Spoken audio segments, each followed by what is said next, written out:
Scottish space company Skyrora is celebrating a huge milestone after it was granted a launch operator licence for one of its rockets. Well, the licence enables the company to launch from Saxavord, which is it a real place? It's the UK's licensed vertical launch port. It's in the northernmost point of the Shetlands. But the search is still on for a launch pad to blast off from, with none available this year. OK. Joining us is the head of government affairs at Skyrora, Alan Thompson. So, Alan, wait a minute now. So you've got a port, but you don't have a launch pad. Is that it? Got a licence, and there is a designated licensed spaceport. But yeah, there is no premises at this precise moment in time. So how would you get that, mate?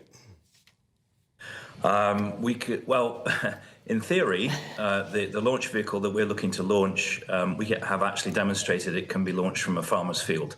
So we theoretically don't really need a launch pad. And for that reason, we are trying to see if there is an opportunity to negotiate with the people at Saxavord to allow us a corner of their farmer's field to allow us to undertake this launch. Do you know, I always see, Alan, programmes and read news reports about farmers having to utilise their land in other ways to make it pay. This is the way forward. This could be the thing. Well, I believe the Shetland spaceport does actually have sheep within the perimeter fence. And yeah, it's something that we've come across a lot of engaging with nature. GBNews, the People's Channel.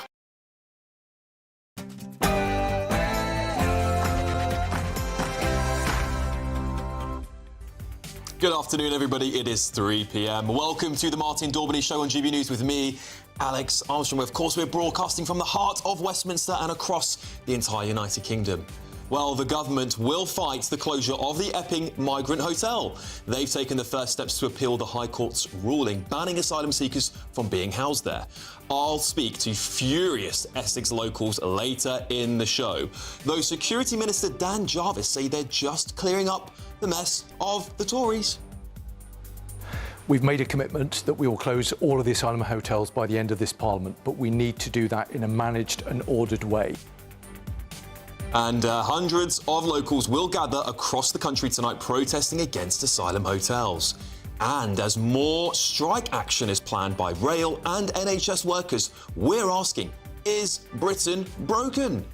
And breaking news coming up just in a second here. Breaking news, we've got some more coming up on this FBI launch in America. Of course, we'll move on to that very, very shortly. OK, moving on to Lucy Connelly. Social media hate prosecutions hit a record high after Lucy Connelly's conviction. We're expecting to hear from freed prisoners within the next couple of hours.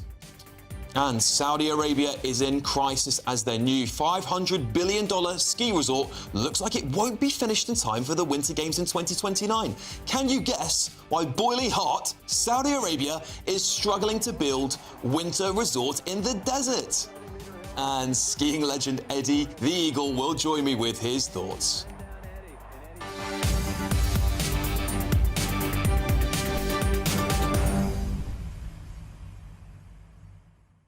Well, as you know, I love hearing your views, so get them in, gbnews.com/your say. Now it's time for your news headlines with Sophia Hill.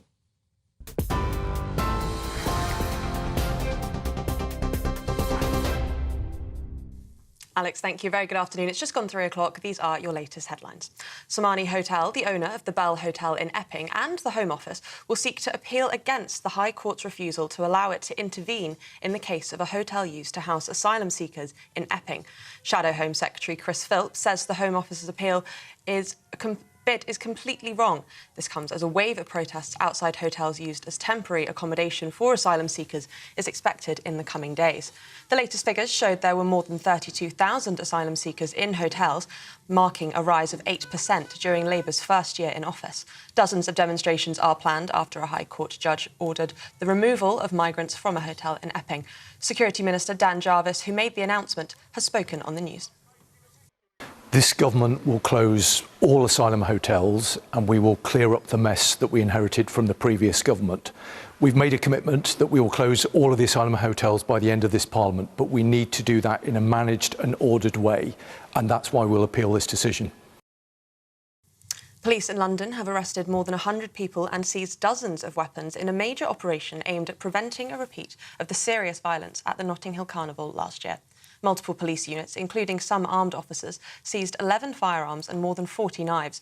Along with the 100 arrests, some 266 people now either have police bail or probation licence conditions, banning them from turning up at the West London Carnival.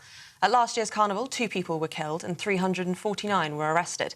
This year, the Met will deploy live facial recognition cameras on all routes in and out of the event in a bid to identify and intercept those suspected of posing public safety risk.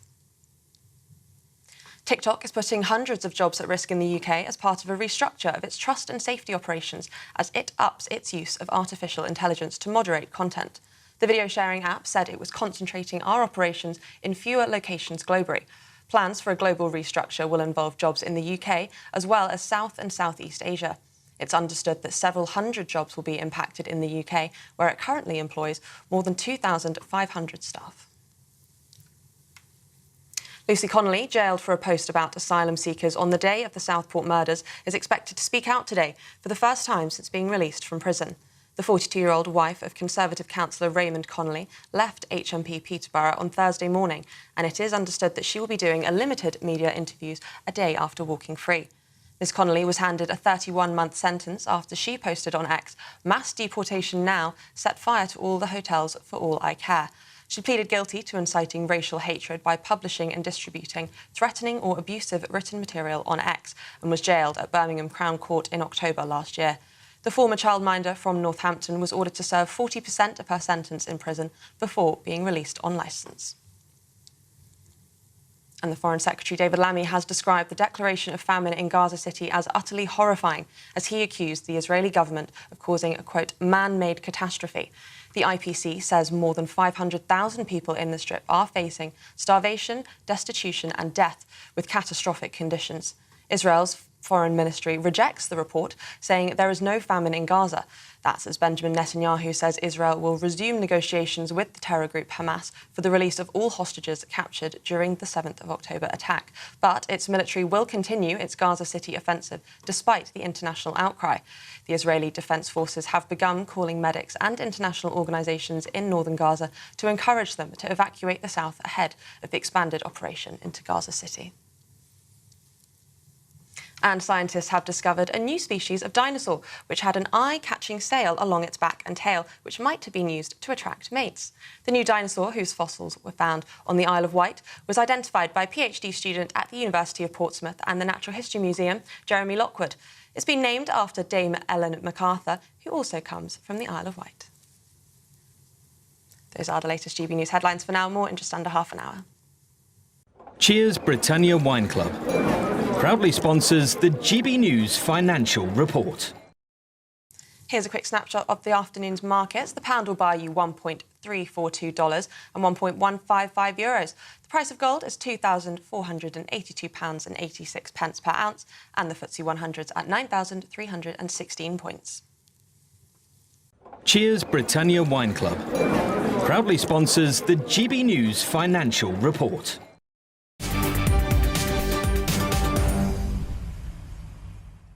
Welcome back, everybody. Well, we start with the breaking news from earlier this afternoon that the government has taken the first step in appealing the High Court's ruling to shut down a migrant hotel in Essex. The Home Office is seeking permission to intervene in the case, which, if granted, will allow it to appeal the interim judgment handed down last week. Well, Security Minister Dan Jarvis spoke to reporters earlier. This government will close all asylum hotels and we will clear up the mess that we inherited from the previous government. We've made a commitment that we will close all of the asylum hotels by the end of this Parliament, but we need to do that in a managed and ordered way, and that's why we'll appeal this decision. Yes, and now Somani Hotels, the owner of the Bell Hotel in Epping, will also appeal against the ruling. Well, let's bring in GB News Home and Security Editor Mark White. Mark, lovely to see you again. What does this mean for those people in Epping who have fought exceptionally hard to get this ruling over the line. Now the government look like they are going full force and stepping in. Well, there's certainly a bit more uncertainty, that's for sure. I think they knew in their heart of hearts that the Home Office weren't just going to lie down and accept this, that they would have launched an appeal, because it's just too significant in terms of the potential ramifications if they were to allow the Bell Hotel to close in terms of its use as an asylum hostel. Already we've got multiple councils now saying very publicly that they are actively looking at launching similar High Court appeals on this narrow point of the planning permission that was or wasn't sought by the contractors acting on behalf of the Home Office. So given that, it wouldn't just be the 100-odd people who are in the Bell Hotel in Epping that the government would have to deal with. It would be potentially many thousands of hotels or many thousands of asylum seekers in hotels up and down the country. So that's why clearly the Home Office feels it's got to appeal here. And what they're doing, Alex, in terms of the legal process is, first of all, they are appealing the decision by the judge who handed down that ruling granting the injunction on Tuesday, the decision he made not to allow the Home Office to launch a last-minute intervention. Quite what on earth was going on in the Home Office that meant that they left it until the point where the judge was sitting down on his bench about to deliver his ruling before they felt it was necessary to ask to be part of the process and to put their argument across. I don't know. It seems to me to be a massive bungle, but that's where we are. So they're going to appeal that at the Court of Appeal initially. If they are successful on that point, then they will join so many hotels in their appeal to the Court of Appeal against this decision to hand down the temporary injunction. Yeah, Mark, it seems to me that the Home Office can't seem to get anything right at the moment, with on top of all these data leaks and everything else going on. It seems like a bit of a mess. Are the government just buying time with the hotel situation? Now, of course, we had those reports yesterday, Mark, that hotel use had actually gone up, but the actual amount of hotels have gone down, so it seems like they're getting bigger hotels rather than lots of small ones. But are they buying time so they can get HMOs ready? Well, the government would argue that sort of in recent months, the number of migrants in hotels has been going down a little bit. But yes, you're right in terms of the latest figures that came out from the Home Office yesterday, which was in the year to June this year.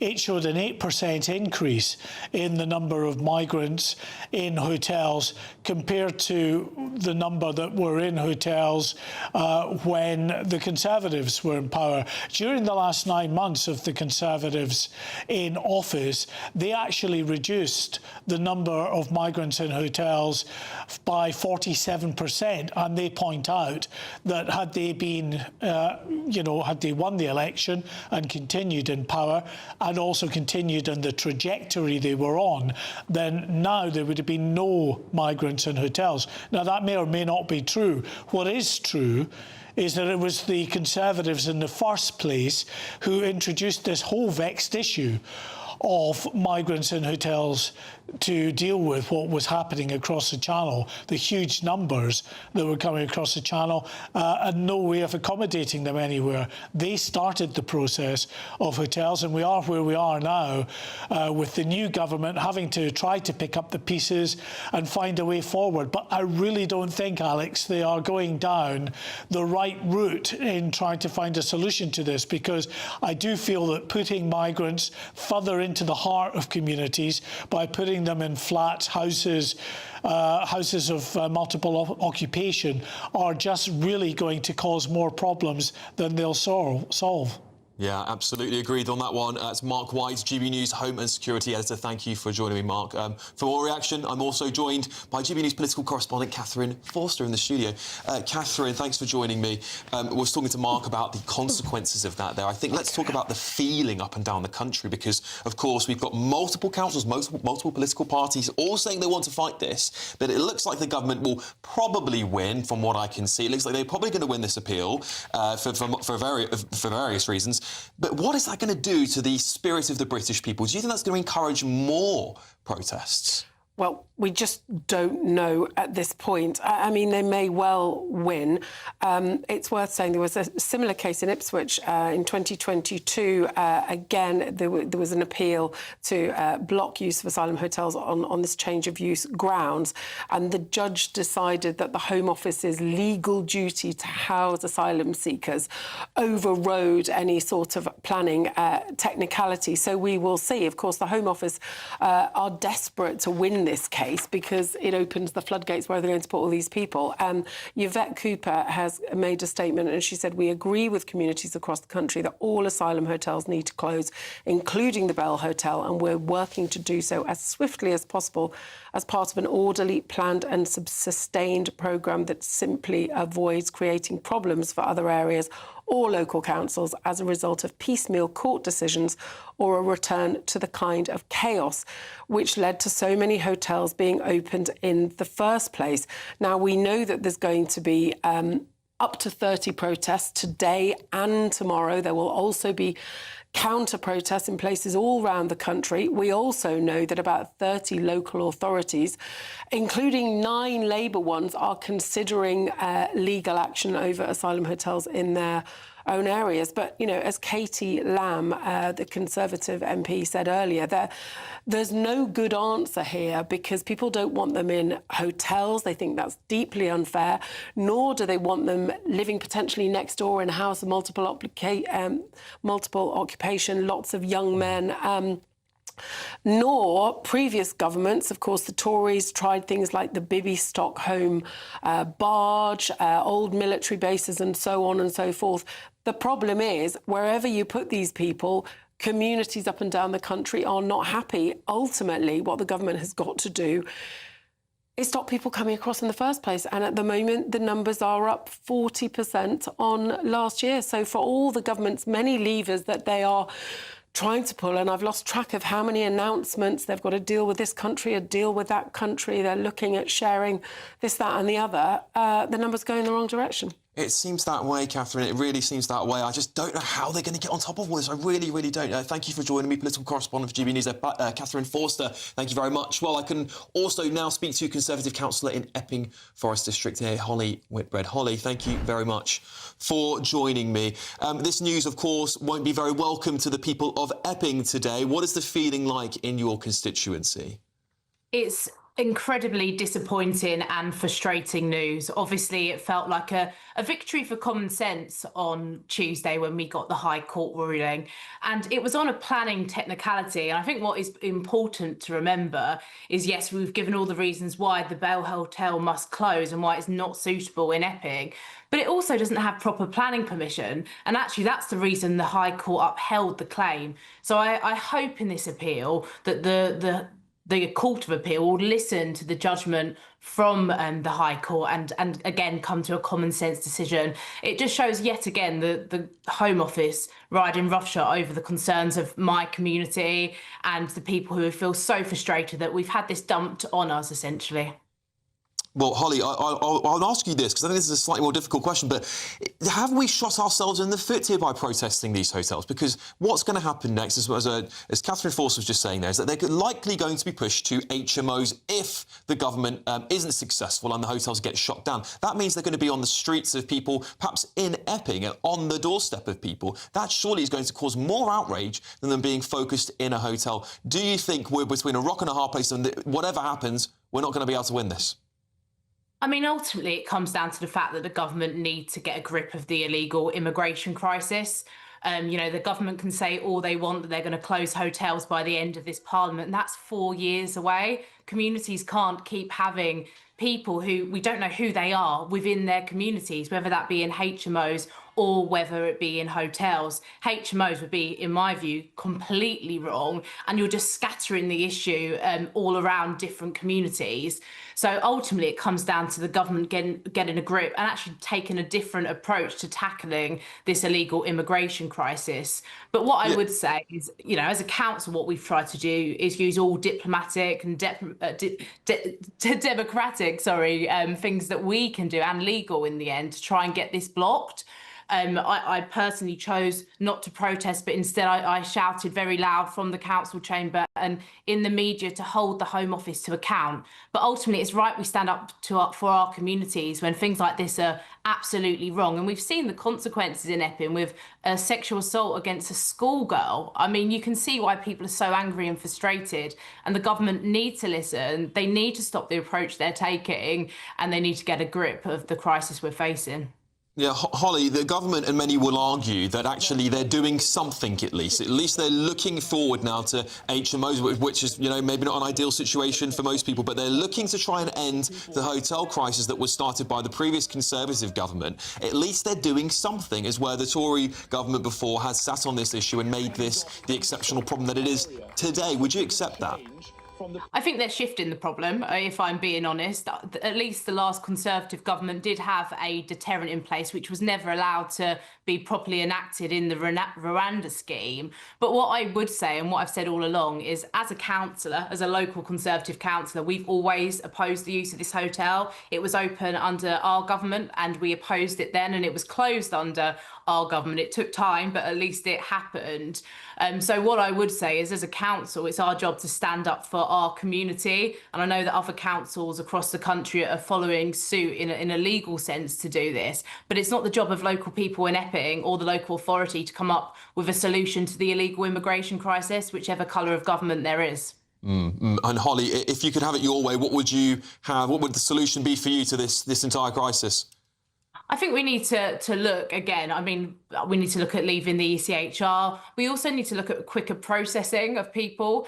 So Kemi's spoken about pop-up Nightingale centres. So looking at kind of outside of communities rather than putting the problem within a centre of a community, where you see what we've seen in Epping in recent weeks, having them on the outside of communities and processing as quick as possible. But actually, ultimately, it's about stopping the incentives to come here. So stopping the incentives of the benefits, because ultimately many people see us as a soft touch, and that has to stop. Yeah, do you feel that your party leader, Kemi Badenoch, has done enough on this issue? She's been perhaps a little less visible than the Shadow Justice Secretary, Robert Jenrick. Do you think that the Tories will consistently lose this debate, not only because of the history of the previous government's track record on this, but also because it doesn't feel like your party leader is making much of a breakthrough on this issue? Or do you think she's doing a good job of it?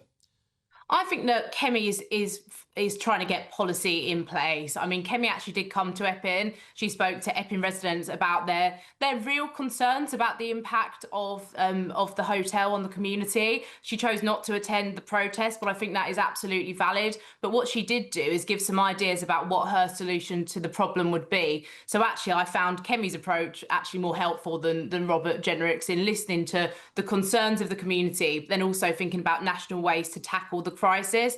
I accept that when my party were in government, things went wrong. I mean, and as a local councillor, I was constantly opposed to the use of this hotel. So I accept that. But Kemi's a new leader, and, you know, she's got to have the opportunity to set out her stance on this and what she'd do differently. And I think she's got some good ideas. I hope we see more and stronger policies in the future, perhaps potentially leaving the ACHR. But I think she's doing a good job.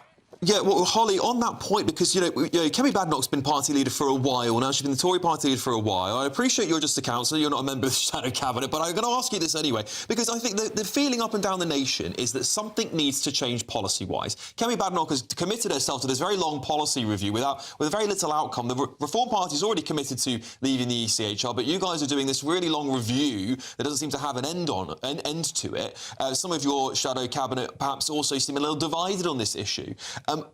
Do you understand that there might be a sense from the British public that the Conservative Party is not moving fast enough in the right direction and is losing the ground to parties like Reform when it comes to this issue? We're taking a hard stance and saying, actually, we want to deport them, we want to leave the ECHR, but you know, the Conservative Party is still dragging its feet on deciding what it's going to do about this.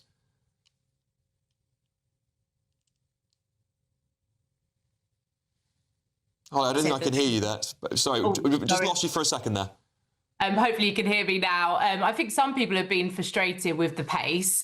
I understand that obviously as a new opposition leader, she's taken time to get policy in place. I think she has actually committed, and the party have committed to a deportation policy, which is something that I would get behind. But I talk to people every day in Epping, outside of Epping. I do a lot of campaigning on the ground. And I think you're right. Immigration is the #1 concern for many people at the moment. And they want a different approach, and they want a tough approach as well. So, okay. I mean, I welcome some of the steps that Kemi's taken, but obviously there's more to do. And hopefully we'll have something good in place by the conference.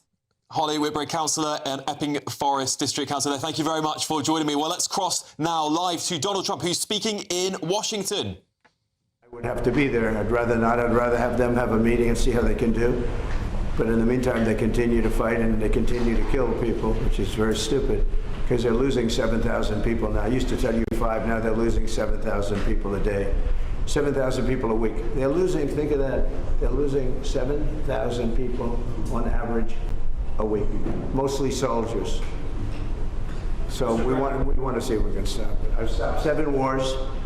I'd like to make this one I thought would have been in the middle of the pack in terms of difficulty, and it's turning out to be the most difficult. With the launching of the White House TikTok account, are you no longer concerned about privacy concerns or national security problems? I'm really not. I think it's highly overrated. So TikTok, as you know, I used TikTok in the campaign. Some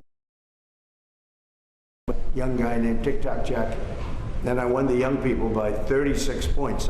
No Republican ever wins the young people, and I won it by a lot. And I'm a fan of TikTok. My kids like TikTok. Young people love TikTok. If we can keep it going, good. And we're going to watch the security concerns. And we have buyers, American buyers. We have American buyers. And I haven't spoken to President Xi about it. At the right time when we're set, I'll do it.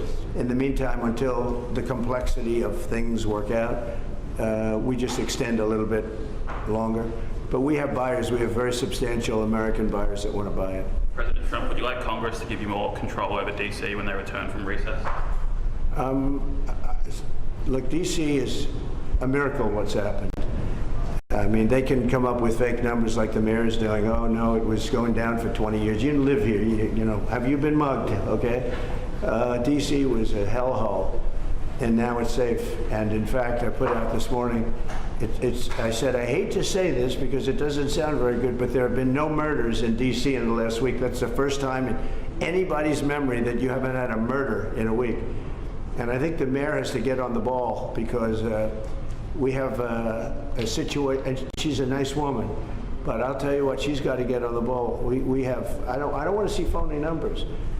DC hit an all-time high last year of absolute total crime, and it continued pretty bad. And then we put some strength into it, got the numbers down a little bit, but we brought in the DC National Guard, and we coupled them with the police, and it has been amazing. I have friends that live here, people that work in the White House, but I have friends that live here. They're all going out to dinner now. They haven't gone out in years. One man told the story yesterday when we were with the police and with the National Guard. We had a great little celebration, brought them hamburgers, brought them pizza, but we were with them, and I told the story about one friend hasn't been out in 4 years to a restaurant, and now he's been out 4 nights in a row. He called me this morning, by the way. He said it's so safe. He feels like totally safe. He can walk. He's got a 10-block walk. He walks it. He wouldn't have walked those 10 blocks. He said it would be a chain of hell, he called it. He said it was just horrible. He had no chance of making it to the 10th block. And the mayor has to admit that. You can't say it was just like it hasn't been clean. Now it's going to be clean. I'm giving out a contract very soon. Susie's with me. We're going to be raising about $2 billion from Congress, and Congress is happy to do it. And we're going to wisely spend the money. We're doing it with Clark Construction. We're going to head out right from the Capitol and the White House, and if you look at a circle and go about 3 miles out, it's going to be beautiful. All those light poles, you see the poles, they're rusting, and they got different lenses on top. If you look, I mean, just looking at so many different problems. And we're going to have this place beautified within a period of 12 months. The streets are going to be retopped, not ripped up and rebuilt, and they're no good after they rebuild them because they start settling. We're going to take off the asphalt and put beautiful, well-done asphalt. You know, if you have a good asphalt worker, it's the greatest thing you can have, but there aren't too many of them. But I know all the good contractors. So this place will be beautified within a period of months. So it'll be safe and beautified. And then the big question is, how long do we stay? Because if we stay, we want to make sure it doesn't come back. So we have to take care of these criminals and get them out of it. We've collected hundreds of career criminals. These are career criminals. You're not going to teach them to be nice. These are probably born that way. I don't know. But they're career criminals. They're very, very dangerous people. They would love to be with you for a little while and slap you around. But I put my money on this guy. He'd take them, right? He'd take them down so quickly. He's saying, I don't want any part of it. No, people don't want to be that. And we have over 1,000 arrests. We're taking career criminals off the streets. It's my ambition that when we're complete, we can take everybody out and you have a great capital. But people are so happy, and I don't know where they get the polls. I see polls that they're 90% in favor of what I'm doing, and then you turn to CNN, which is fake news and nobody watches it, or MSDNC, MSNBC, they changed their name now because they were so bad. But they're the worst, owned by Comcast, run by a guy named Brian Roberts, who doesn't have a clue. He's terrible, terrible manager. But they're not, I don't think, selling it. They're changing the name because they're ashamed of it, and they're disassociating it from NBC, which is also fake news. You know, they should be ashamed of that too. But a lot of fake news. I think the news is getting better. They're learning that they have no credibility. ABC, CBS was just sold to a great person that I know very well, a great man. He actually just bought CBS, and I think he's going to do the right thing with it. NBC is run terribly by Comcast. I call it Comcast because it's a whole con. And you're going to see some things happening. I think you're going to see some just amazing things happening. But to me, DC is very exciting. And a lot of people say, well, where's he going from there? Well, I have calls from politicians begging me to go to Chicago, begging me to go to New York, begging me to go to Los Angeles. And if we didn't go to Los Angeles with Newsom, they run it so badly, I don't think we would have been able to have the Olympics. They would have ripped down that city. We went there and it stopped day one. And the chief of police in Los Angeles, when they asked him the question, he said, thank God they came, because we could not have handled what was happening. We went in, we stopped it, and that was it. So they needed help. They don't like to say it. I wish they'd say, I need help. I wish the mayor of DC would say, you know, we're overridden with crime and we need help, instead of saying the stats are down. I mean, they're under investigation now for fake numbers, where they fudged the numbers. And they did, there's no question about it. They said, oh, we're on a downtrend for 20 years. No, they're on an uptrend for 20 years. We are going to make DC totally safe. When people come from Iowa, Indiana, all of the beautiful places, and they're not going to go home in a body bag. They're not going home in a coffin. And it's very safe right now. There's been no murders since I started. And, you know, it's a terrible thing to say. Who would think that you have to say that there have been no murders? It's terrible. I wrote it this morning. I said, it's hard to say this, but it's actually good news, but it's a hell of a thing to say. There have been no murders in the last week. And nobody can remember the last time that this happened. And there won't be murders because all the thugs are hiding, or they're being sent back to their countries, or they're in jail. And it'll only get better. But we're also doing the beautification, and I just wanted to see the store because they have done a fantastic job.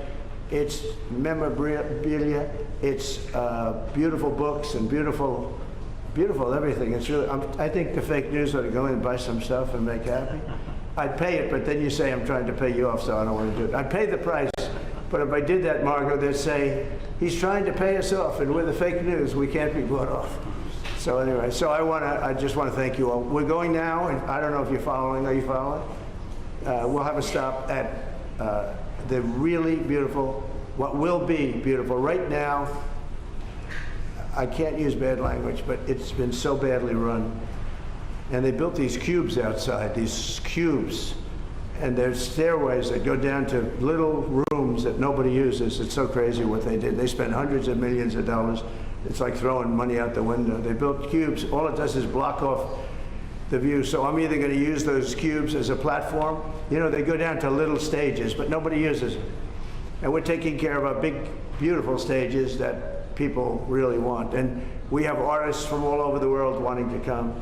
I think we're signing the World Cup. The World Cup's going to have its primary office in the Kennedy Center. And again, I want to thank our board of the Kennedy Center. They have been absolutely incredible. But you may get a chance to see what we're going to do a little bit. I'll show you beautiful slabs of marble that, for the sake of cleaning and grouting, would look like they got put in yesterday by a top marble smith. So I want to thank you all, and I'll see you in 15 minutes, okay? Thank you. Thank you very much. They're talking about his huge crime crackdown in Washington, D.C. I don't know if many of you picked up on his hat there, but I think he said Trump was right about everything. It's very much within Trump's character to have a hat like that on. Some of you on your say absolutely loving that. But of course, we're talking about this D.C., this capital of America. He's cracked down on what he would say is the outrageous amount of gangs and violence in the city. And we are also expected to hear from Trump at 5 p.m. We don't know what it's about yet, but we'll keep you posted. Stay tuned to GB News, of course, just to hear more about that. And again, in 15 minutes, we also expect to hear from him. This comes on top of other news that's going on in America. We've had John Bolton, his former national security advisor. His house has been raided. The head of his, I think it's the FBI, Kash Patel, has put a tweet out saying no one is above the law. So that'll be very interesting. Concerns about whether he has illegal documents, classified documents that have been shared. So we're going to hear more on that. But to join me now is Catherine Forster. Catherine, lots to dig into there. I don't know where we quite start. Not exactly a quiet August, is it? No, it never is, particularly with the Americans. We do get slightly quieter in the UK, but they never take a day off over there. So maybe let's just talk about this crime crackdown. We've seen scenes of the military throughout Washington, D.C., which, on the Republican side of things is being heralded as this great victory and as finally this crime crackdown in D.C. But on the left, they're saying this is like a form of martial law. Yes, it's been let's say, divisive, because supporters will say this is absolutely necessary. There's Donald Trump saying that there hasn't been a single murder in DC last week. Well, that is an achievement. He's saying people can go out to restaurants, but there's other reports that people going out to restaurants is actually down, and there's many people who are not Donald Trump supporters think that this sets a very, very dangerous precedent. So, I mean, if people think we're divided here, certainly even more so there. But of course, as always, he sort of flits from topic to topic. I think when we first came to it, he was talking about Russia and Ukraine. It was only Monday, of course, that he held all those European leaders, including Zelensky. He was talking so hopefully about an end to the war, and the coalition of the willing that might step in to help. But since then, we've had pretty much no movement. Now he said that he doesn't want to get involved in setting up a meeting between Zelensky and Putin. He's basically going to leave them to get on with it. Zelensky thinks that Putin does not want to meet in person, that he's only interested in talking to Trump. And so you feel on Monday like maybe some progress is being made towards the end of the war, and it feels at the moment like that has dissipated. There's still a huge amount of killing going on. Donald Trump saying this is very stupid. He's also cross with Ukraine because they damaged a Russian oil pipeline supplying Hungary. So, that's right. The my Hungarians goodness. are very upset, aren't they? Very upset, the Hungarians I saw on Twitter today. They are. Yeah. Well, Catherine, we're going to be talking more about this. I'm sure there'll be more news from Trump very, very soon, actually. And he's having a great time, isn't he? He loves the media. All right, so we'll continue that discussion shortly. But first, it's your latest news headlines with Sophia Hill.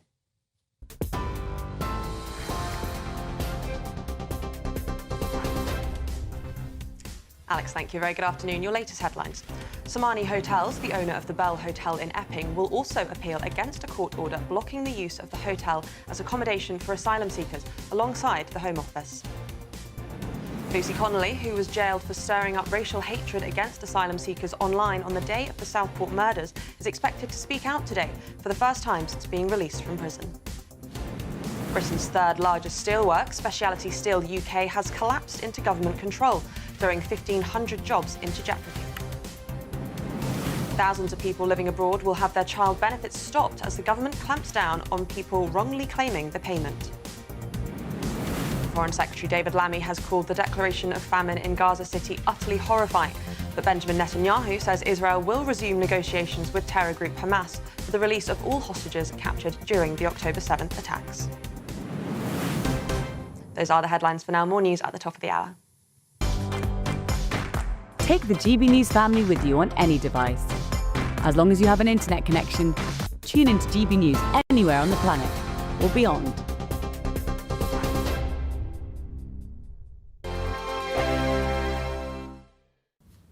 Afternoon, welcome to your latest weather update from the Met Office here on GB News. It's a weekend of 3 days for most places, not a bank holiday in Scotland, but elsewhere it is, and for the vast majority it's going to be a dry weekend. Can't promise blue skies all weekend, still quite a bit of cloud around like there has been today, but some places did pretty well for sunshine through this morning, and many places will hang on to the fine weather through the evening. Cloud thickening up a little bit overnight, maybe the odd little bit of light rain and drizzle across northern England, but the vast majority staying dry, staying quite warm in the south, 14, 15 degrees in some towns and cities, but where we've got clear skies, will turn quite fresh, quite a chilly start, certainly across Scotland, through some sheltered glens across the north. Temperatures well down into single figures here to start the day, but as soon as the sun pops up, we'll see those temperatures ticking up. A fair bit of cloud again across western Scotland and Northern Ireland. That's where we've got probably the greatest chance of seeing the odd shower during Saturday. Maybe a bit of drizzle in the thicker cloud over northern England to start off with, but again, most places won't see that, generally starting dry. Quite a bit of sunshine again over southwest England, and I'm hopeful that if you start off with a cloud, it may break up a little bit more and we'll see a bit more sunshine coming through. So dry and bright for the majority, but increasing chance of some thickening cloud, bringing a few more showers to Northern Ireland during the afternoon. Still fairly light, however. Temperature-wise, well, getting up to high teens, low 20s. Still feeling pretty fresh, I suspect, across northeast England. 16, 17 here, bit of sunshine in the south, like today, 22, 23. Maybe 24. Sunday, a similar story, but again, I'm a bit more optimistic. There'll be a few more breaks in the cloud. Could still be pretty cloudy across parts of southern and western Scotland with a few light showers again scattered about here, but most will be dry. We'll see some sunshine coming through, and look at the temperatures just starting to tick up a little bit, feeling warmer over northeast England, and temperatures rising further with hopefully more sunshine for most of us come Monday.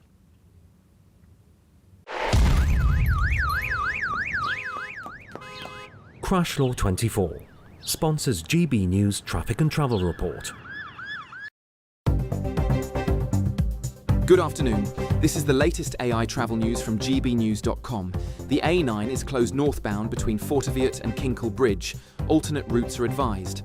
In Surrey, disruptions occur on the M25 clockwise between junction 10 and 11 due to a broken down vehicle, with 2 lanes closed. The M4 westbound has 10-minute delays between junction 19 and 20 after a collision. In Solihull, a collision on the M42 southbound between junction 5 and 4 causes 40-minute delays. And on the trains, disruptions are reported by Chiltern Railways and Cross Country between Banbury and Leamington Spa. For more travel news, go to gbnews.com. Crash Law 24 sponsors GB News Traffic and Travel Report.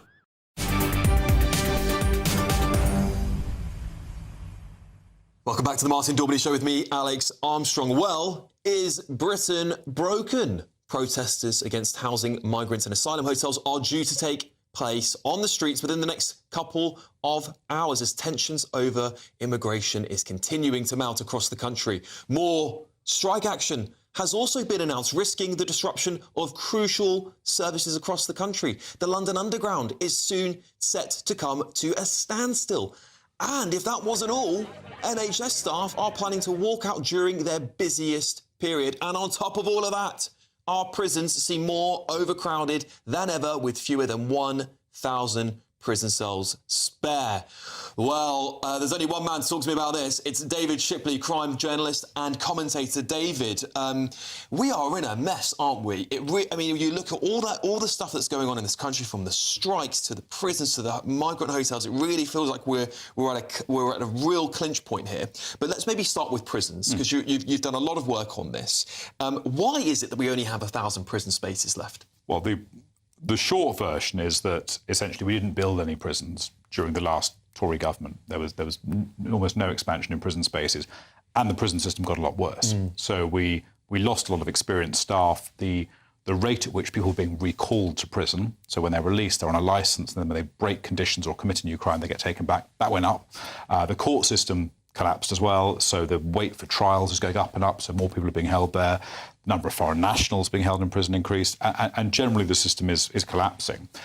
And along with that, I think we have a sort of moral rot within the prison service itself, which is contributing to that increased criminality and increased reoffending. And we saw this interesting data here, David, that reoffenders going on to recommit crimes also took this massive jump after COVID. So it was on its way down up until 2020. And then from 2022 to 2023, it went up by a whole point on average, which is quite considerable. What is causing that? So I think there's two things, really. First of all, the prison system itself doesn't really do any effective rehabilitation. And in fact, so almost everyone in prison is there because they've broken society's rules and they've behaved in an antisocial way. What you would hope is that the prison system would teach people to obey the rules, would help them rehabilitate, would help them have a better life afterwards. Instead, often what happens is because the prisons themselves break the rules all the time, ignore the rules, ignore the law, actually what most people learn in prison is that it doesn't matter, the rules aren't important. And often because of lack of staffing, lack of resources, they're spending 22 hours a day on their bunks in their cells, staring at daytime TV, often taking drugs. You know, they're doing nothing to make themselves less likely to offend after release. The rehabilitation's broken, essentially. It is. And then when they get released, they go into the hands of the probation service, which has been really messed around in the last 15 years. So it got privatised under the Tories, then it got renationalised under the Tories. And now, just this week, we've learned that, in fact, because no one updated the models for how many tasks staff were doing, there's an additional 10,000 shortfall in probation officers compared to what we thought there was. And in fact, the probation union, NAPO, have been balloting on strike action as well. And I think today we may hear the result of that. So interesting. David, it baffles me that you bring millions of people into the country over the course of 14 years and you don't build more prisons to accommodate a rise in population, like everyone coming here is going to be a fantastic, good citizen. Just briefly, a little bit further on crime, because we've seen a lot of people arrest particularly over the Palestine action stuff we saw a few weeks ago. I think it was over 300 people arrested in a single day. With 1,000 prison spaces left, this is not something that they can do. Surely they cannot put all these people in prison. They're going to have more lenient sentences. Is this perhaps just a bit of evidence to say that maybe not only is our prison system broken, but actually our way that we punish some of these crimes needs to change too, because we're locking people up for perhaps something many people would argue should just be a free speech issue? I would say that. I mean, I'm a free speech absolutist. I prefer the US model where we don't lock people up for speech offences unless they are really, really inciting violence. I think part of the issue is the government wants to be able to respond to things that it sees as a challenge to its authorities. We saw that last summer with the riots. We've seen it with Palestine Action. But when there's such little capacity in the system, they can't. And you're absolutely right. If they start jailing these people, we'll very quickly have no prison places left at all. Right. Yeah. And just a very, very brief line for you. What's your take on the latest of the asylum hotels? Well, I think the government is behaving like a crazed, wounded animal. It's sort of, they've said their policy is they're going to move away from using asylum hotels and towards HMOs, which will be a disaster anyway. But now they've announced today that they are going to challenge the court decision over the Epping Forest Hotel. They just seem chaotic. And I think the reality is people don't want these hotels in local communities, and the government needs to listen. That seems to be the case, but I don't think the government's going to listen. David Shipley, thank you very much for joining me. We're moving on here. We've got a rise reply from the Ministry of Justice. A spokesman said that this government inherited a justice system in crisis. We must do everything possible to preserve public safety by stopping our prisons from collapsing. OK, well, if you're in search of some holiday sun, here is the top forecast for some of our European destinations.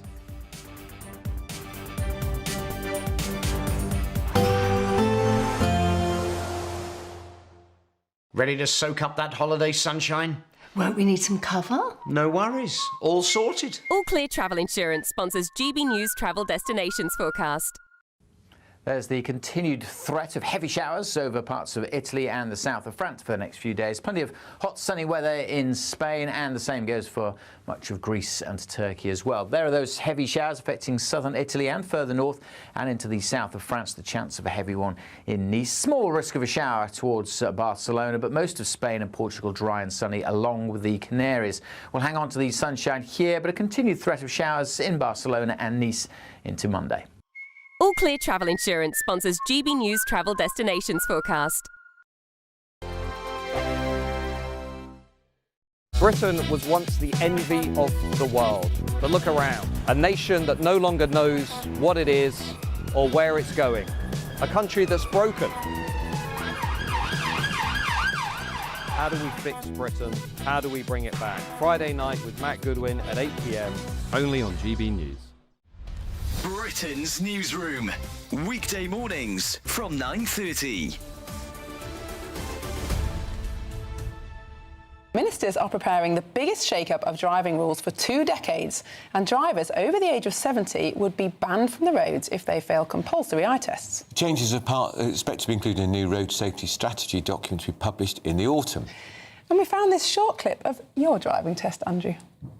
The way he's taking that corner is going down on record, and it'll be one of the things on which his driving ability will be assessed. How rude. Well, actually, it's quite funny, actually. I passed my driving test in a pea green Volkswagen Beetle. Wow. I did. What? Second time. I've passed third time, so... Third? Me. But in those days, I mean, the road safety test was literally the driving instructor fired five or six questions at you at the end. Yeah. That was it. As long as you hadn't crashed, you were through. Yeah, you were through. So, those were the days. They were. But let's talk to the motoring journalist, Quentin Wilson, who's very well known to this programme. It was always a 2 wheels good, 4 wheels bad mantra, and only now are they beginning to see that the electorate is really worried about not just the condition of our roads, but the people driving on them and their skills as well. So this idea that we've got to have driving a sight test for people over 70. Why would you not do this? I mean, it's blindly, if you'll pardon the pun, simple. You people who can't see in a car from driving, and anybody who objects to that is really, really sort of selfish. Then you've got to look at driving standards. You know, I've been campaigning for kids to be taught at school hazard perception and things like that, and just increase the ability, the skills of our driving population, because you see all these stats now, and they're going up and up and up. GB News, the People's Channel. At GB News, we love to hear from you, our loyal community. So drop us a line at gbnews.com/yoursay. There you can talk to each other and also to the presenters live on air. gbnews.com/yoursay, because GB News is your channel, Britain's news channel. Join me, Nana Akwe, for an informative, interactive news programme with a difference. It's fun. No, he didn't say that, Dave. I'm so surprised. I think there's an element of truth to that. Join me from 3 p.m. every weekend, only on GB News, Britain's news channel.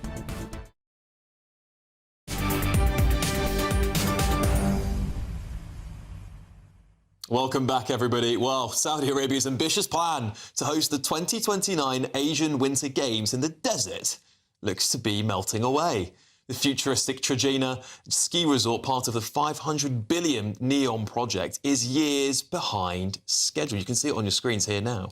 Now, reports suggest Riyadh is eyeing China or South Korea as backup hosts. Well, joining me now is former Olympic ski jumper Eddie the Eagle Edwards. Thank you very much for joining me. Listen, should I call you Michael or Eddie? What do you prefer, first of all? Is it... I prefer Eddie, actually, because Eddie. Okay, well, we'll stick with we'll stick with you then, Eddie the Eagle. Eddie, so what? First of all, let me ask, what was your actual reaction to hearing that they were thinking of even hosting the games in Saudi Arabia in the desert? I was amazed, but knowing the Saudi Arabians, they've got plenty of money to spare, and I thought, well, why not? It's a very ambitious project. But I'm not surprised it's so many years behind schedule, and the sheer cost of it is amazing. But it's a shame it looks like it might not be going ahead, but there are a few countries they can use as a bit of a backup. Oh, Eddie, we've got some images here of you on the screen. Do you remember these moments here? Oh, I remember them well. It's nearly 38 years ago, back in Calgary, and I can still remember it like it was yesterday. Was that the 19... So Eddie, just for the audience know who you are the first person to represent Great Britain in Olympic ski jumping. That's right. So was it 1988? Was this your first performance we can see here? It was. I think it was the small hill, that one, and on the 70 metre, and then a week later I did the 90 metre. So yeah, I became Britain's first ever Olympic ski jumper. So I still remember it like it was yesterday. Oh, well, absolutely. Look at those scenes. They're absolutely glorious, Eddie. Love to see it. Well, just go back to our previous topic there for a second. So you know, I'm guessing you have seen some of the facilities around the world. Where seems like a sensible place to have this? Because, of course, we're considering South Korea and other countries as well. Where would you pick this? What would be the best location in your experience, Eddie? Well, actually, about, I can't remember the year, but at least 10 to 15 years ago, I commentated on the Asian Olympics. And I was commentating when it was in Kazakhstan, in Almaty. Right. So that's another place that they could use for the Asian Olympics. Unfortunately, in the ski jumping event where I was commentating, there were only 12 jumpers taking part. So it was a very, very small competition, but it was great fun. And they do have a ski jump in Kazakhstan, so maybe they can use that as well as a backup. Well, there you go. And how is Britain doing in this field? Because we don't have many ski slopes, put it that way, at least big ski resorts here in the United Kingdom. How well do we fare in these sorts of events, Eddie? Well, we are kicking above our weight when it comes to winter sports. You know, we've done quite good at skeleton. We've won a few gold medals there. We've won a few gold medals in snowboarding. We've got a great alpine skier as well, Dave Riding. He's been getting some fantastic results. So even though we're not really a winter nation, we are punching well above our weight when it comes to skiing and winter sports. Wow, that's fantastic stuff. Well, Eddie, I love to hear that Britain is back on the rise with this sort of stuff. We'd love to see Britain doing so well in the Olympics in the future as well. Look, Eddie the Eagle Edwards there, thank you so much. What a pleasure to hear from you. Thank you for coming along to the show there and talking to us about this brilliant sport. Well, loads more coming up for you in the next hour. The government is fighting back as it fights the closure of that Epping Asylum hotel. We might be hearing from the President, the United States President Donald Trump. We'll bring you the latest on that if that happens. And, of course, so much more. Stay tuned. This is GB News, Britain's news channel. Now it's time for your weather.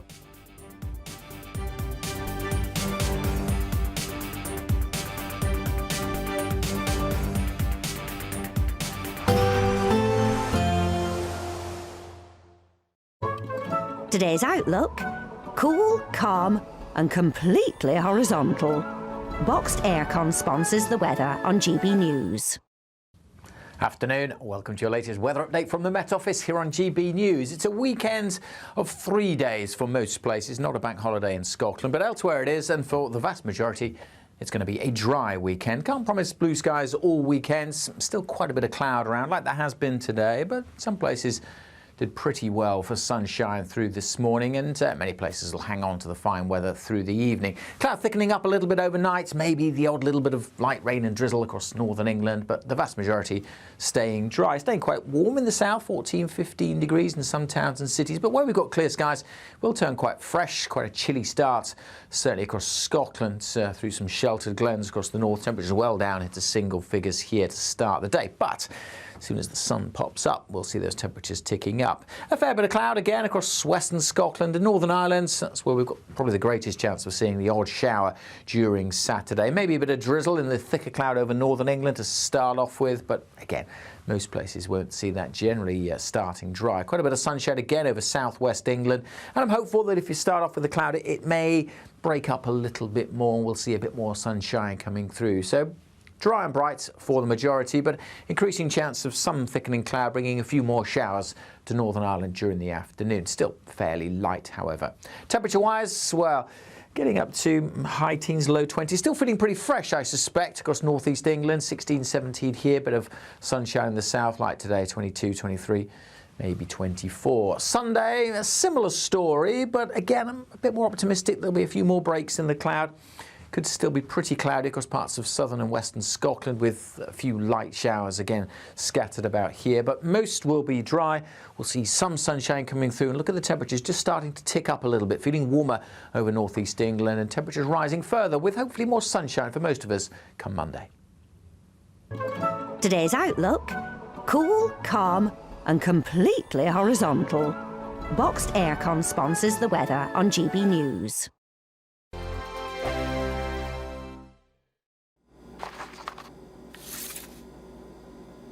Crash Law 24. sponsors GB News Traffic and Travel Report. Good afternoon. This is the latest AI travel news from GBNews.com. Motorists should expect congestion on the M49 southbound between the M4 and M5 with a 20-minute delay. In Greater London, the M4 westbound at Junction 3 has closed lanes due to an accident. Meanwhile, there's a 10-minute delay on the M25 anti-clockwise near Kent. Solihull has disruption on the M42 southbound between junctions 5 and 4 due to a collision. On the A1 northbound near Gateshead, a broken-down vehicle causes a 15-minute delay. And on the trains, expect disruptions with Chiltern Railways and cross-country services. For more travel news, go to gbnews.com. Crash Law 24 sponsors GB News Traffic and Travel Report. There's just 2 weeks left to see how you can win your mortgage or rent paid for a whole year. That's a cash lump sum equivalent to 12 of your monthly mortgage or rent payments, right up to a whopping £20,000. Plus, we'll add an extra £5,000 on top for good measure. Make sure you don't miss out as lines close on the 29th of August. For another chance to win, text WIN to 63225. One entry costs £2.50 plus one standard network rate message. Or text BONUS to 63225. 5 entries cost £5 plus one standard network rate message. Go to gbnews.com/win. Entry start at £2.50. Call 0903 686 3232. Calls cost £2.50 plus your network access charge. Or post your name and number to GB15 PO Box 8690 Derby DE1 9TT. UK only. Entrance must be 18 or over. Lines close at 4 p.m. on the 29th of August. Please check the closing time if listening or watching on demand. Good luck. Good Afternoon Britain isn't just about us. The wonderful thing about this programme is it's about everyone watching. It's an interactive programme. Well, there absolutely is something to see here, and we're going to be talking about it more. Whether it's breaking royal news, please bring us up to date, or indeed a particularly punchy speech in the House of Commons. Very, very curious. We bring it to you live, and then we bring you live reaction as well. That's Good Afternoon Britain, weekdays from midday. Only on GB News, the People's Channel, Britain's news channel. Mornings don't have to be tiresome, especially if you have the right company. Wake up to news as it happens, opinion and debate, and of course, a little bit of entertainment too. Because when the kettle's on, we're on. That's Breakfast on GB News, a show worth waking up for. Every morning from 6 a.m. Only on the People's Channel, Britain's news channel. We'll spread the news, you spread the word.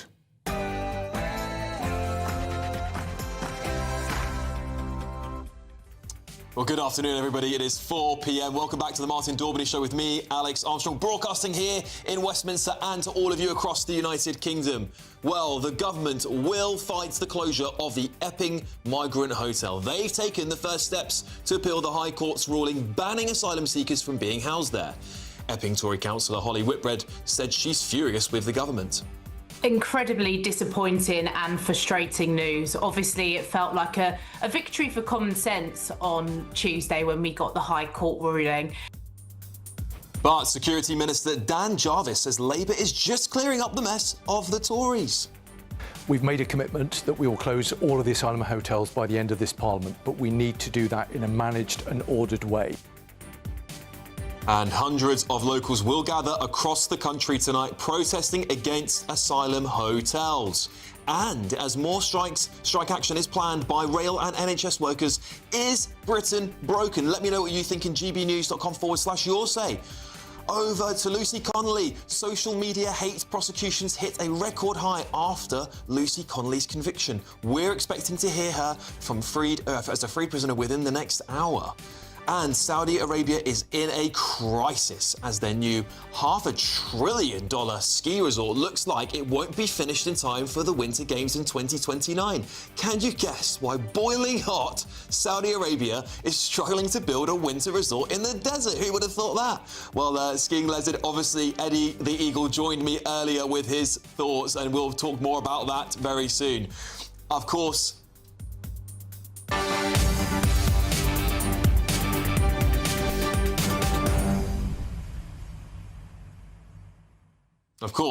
I want to hear from you. gbnews.com/your say. But now it's time for your news headlines with Sophia Hill.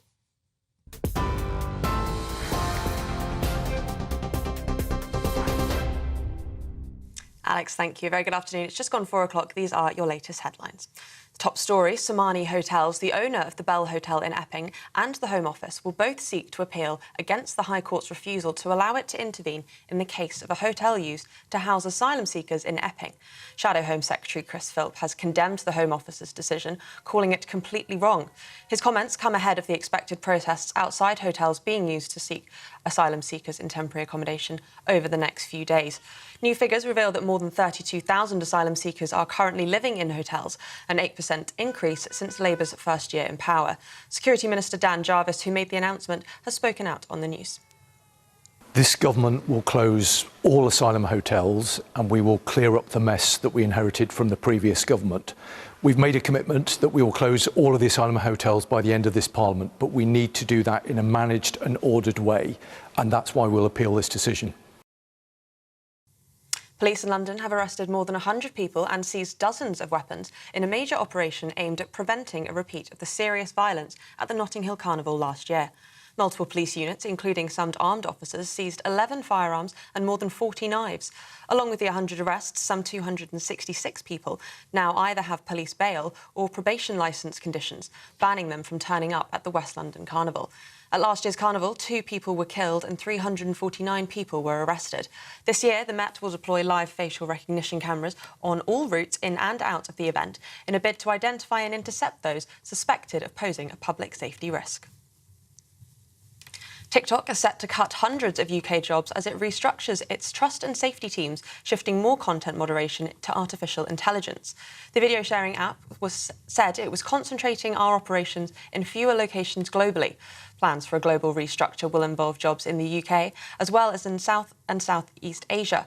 It is understood that several hundred jobs will be impacted here at home, where it currently employs more than 2,500 staff. Lucy Connelly, who was jailed for a post about asylum seekers on the day of the Southport murders, is expected to speak out today for the first time since being released from prison.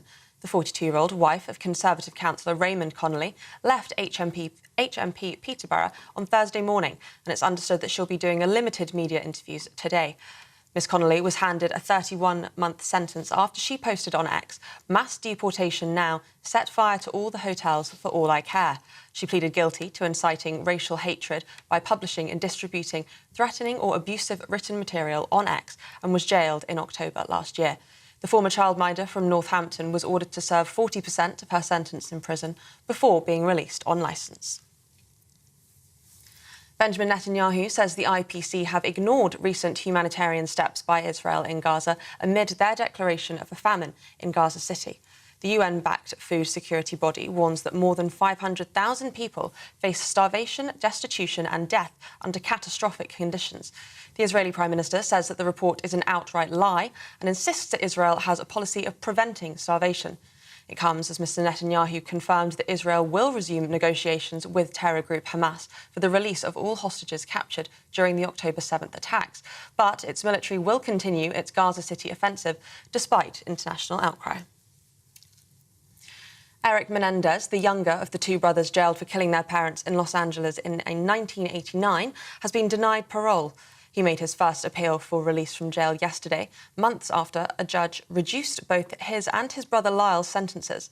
The brothers, aged 57 and 54, had received life sentences without the chance of parole in 1996 after being convicted of murdering their parents, Jose and Kitty Menendez, at their Beverly Hills home. The case was thrust back into the spotlight last year when Netflix released a documentary and a mini-series on the events.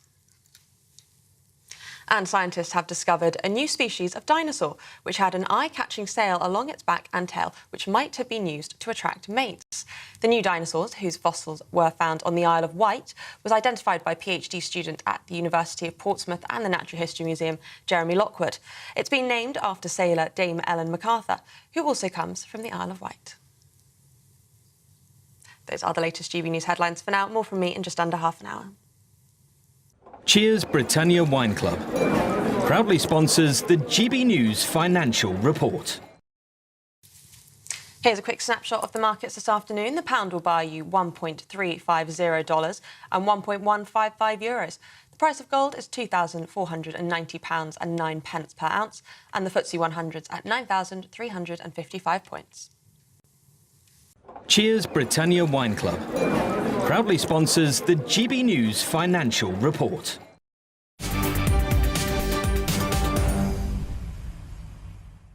Welcome back, everybody. Well, we start with that breaking news from earlier this afternoon. The government has taken the first step on appealing the High Court ruling to shut down a migrant hotel in Essex. The Home Office is seeking permission to intervene in the case, which, if it's granted, will allow it to appeal the interim judgment handed down last week. Well, Security Minister Dan Jarvis spoke to reporters earlier. This government will close all asylum hotels and we will clear up the mess that we inherited from the previous government. We've made a commitment that we will close all of the asylum hotels by the end of this Parliament, but we need to do that in a managed and ordered way, and that's why we'll appeal this decision. Well, on top of that, Somani Hotels, the owner of the Bell Hotel in Epping, will also appeal against the ruling. So it seems like Goliath is getting ready to fight David. For more reaction, I'm joined in the studio by GB News political correspondent Catherine Forster. Catherine, thank you for joining me.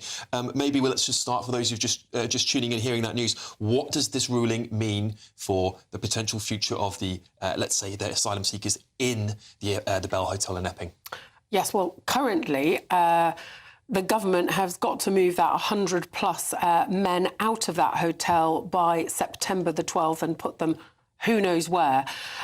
So the government, the Home Office particularly, are trying to fight it because clearly not only do they have a problem with where to put those men, but they're potentially going to have the same problem in maybe dozens of asylum hotels around the country, because we know that 30 local authorities, including 9 Labour ones, are considering legal action. So this is very difficult for the government, and I don't think this is any surprise at all. I think it's worth saying that this injunction that was granted the other day on basically on a planning technicality, because they didn't have the change of use that they should have had, and that's why it went through. The Home Office had tried to sort of have their say in that case, and they were not allowed to have it. So they feel that they've been ill done by. But look, they have got to get a grip of this, because we're now expecting tonight and tomorrow up to 30 protests at asylum hotels all around the country. Also, lots of counter-protests. They have been mostly peaceful. Of course, there's many local people just genuinely concerned for the safety of their children or their local area. Of course, in the case of the Bell Hotel in Epping, the protests were triggered by the fact that an asylum seeker from there is charged with sexually assaulting a 14-year-old girl. But the figures that came out yesterday as well are bad news for the government, because asylum applications are up. Highest on record. Yes, 111,000, 14% up on same figures the year before. And hotel use, the government has spent a lot of time telling us that they are using fewer hotels. Tories were using 400 at one point, now it's down to 210. But in actual fact, the numbers in these asylum hotels are up 8% on a year ago. So what's happening is they may be putting more people into each hotel. Also, we know that rather than giving each migrant their own room, very often they are having to share. I don't think most people will think that's much of a hardship. The government's keen to say, look, we're processing people more quickly. The cost is coming down, which it is still very, very expensive. But the fundamental problem is people are really running out of patience. We've had years of promises from successive governments of getting to grips with this, and we don't see any evidence of it happening. No, and this is it, Catherine. It's continuing on, isn't it? And we're going to discuss this further now, because I'm joined by barrister and writer Stephen Barrett. Stephen, pleasure to have you on the show. What is the... I mean, I guess maybe let's get into the technicalities, because you're a man who understands the law far better than I do. But what happens now the government has appealed? What's next? What should people brace themselves for? So, first of all, I really want your listeners and viewers to understand the absolute mess, the absolute car crash that Yvette Cooper, the Home Secretary, has made of this entire affair. So the government is not currently a party to the case.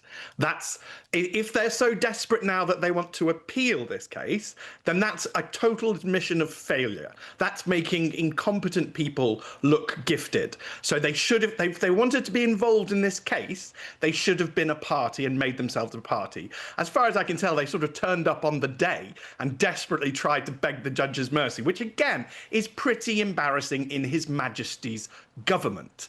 Now, they weren't made parties to the case, and I can confirm that for listeners and viewers. I was talking quite casually to a friend and trying to get what we call counsel's note, because I assumed there wouldn't be a written judgment. But what this judge did is, after he had the hearing on the Friday, he quite clearly worked the entire weekend, and he has written a 120-paragraph judgment. Now, I don't think that's normal in an interim injunction case, so he clearly knew something was going to come to challenge him, and it's an extremely well-reasoned judgment. It's actually quite compassionate. It recognises that the government has obligations towards migrants in law, which is true, and I tell you what, the hinge point that I want you to, all listeners and viewers, to get, Alex, is that there are 2 migrant hotels in Epping, in that district. 2, not 1, 2. And the locals, the good, decent locals, are protesting one of the hotels. They're not protesting the other hotel. And that's a hinge point in the case. It's a really determinative point. The judge points this out. They are protesting the Bell Hotel because the Bell Hotel is a threat to them. And that's because of the 3 arrests in a very short period of time. I'm not going to name the other one because I don't want to be accused of being salacious, and the judge doesn't name it in his judgment. But we all recognise that there is a second hotel that nobody is protesting. So what the government is now coming in at the last minute, having completely messed up the first hearing, is throwing itself on the mercy of the court to fix a problem that it should have known about. It's got plenty of time to solve. I mean, Alex, what if we got invaded by Russia tomorrow? Dan Jarvis could not go on the media and say, well, we will deal with Russia by the end of the Parliament. I mean, that's just not on. It's just not on. So I think... Sorry. Yeah, Stephen, of course, the government would argue that they'd be very prepared for an invasion of Russia. They would argue that they're up to their eyeballs in MOD and they're trying to increase the defence spending, of course. That's what they would argue, Stephen. But let's stay on this topic here on these asylum hotels, because, of course, this comes down to a technicality, doesn't it? That the fact this case was able to go forward in the first place, which is that these hotels' use case has changed. Now, that is the law, that cannot happen, which is why this case has been won so far. And how are the government able to challenge that? Because if that's the case up and down the country, surely they've missed it's a big problem for them. But how are they able to challenge that underneath the law? Are they able to say, well, actually, we haven't got any other option, and therefore you must allow us to do this? What is the premise of their argument, Stephen? Well, they're not a party to the case, so I don't understand why they think they've got a right to appeal. They will have to beg that from the Court of Appeal. If I was the Court of Appeal, I might tell them to trot on, quite frankly. They've got much bigger problems than this one injunction, so this is all rather symbolic nonsense. Because if you read the case, the judge explains quite clearly, councils have 4 years from when a hotel is filled with migrants. So take the migrant hotel down in Canary Wharf, which has only just been filled with migrants. That council has 4 years in which it can serve a stop notice. It doesn't need a court injunction. It can just shut the hotel down tomorrow. And I think councils across the land are going to come to this realisation. I'm working with a group called Lawyers for Borders, which is set up by Robert Jenrick. And, we're trying, and other good people are trying to help. And this is not party political at all. Nobody wants to have a dangerous hotel anywhere near them, and nothing crystallises that more than the good people of Essex, who say that hotel is not dangerous, so they don't protest it. This hotel is dangerous, so they do. And that's the fundamental. And our government is at war with maths, Alex.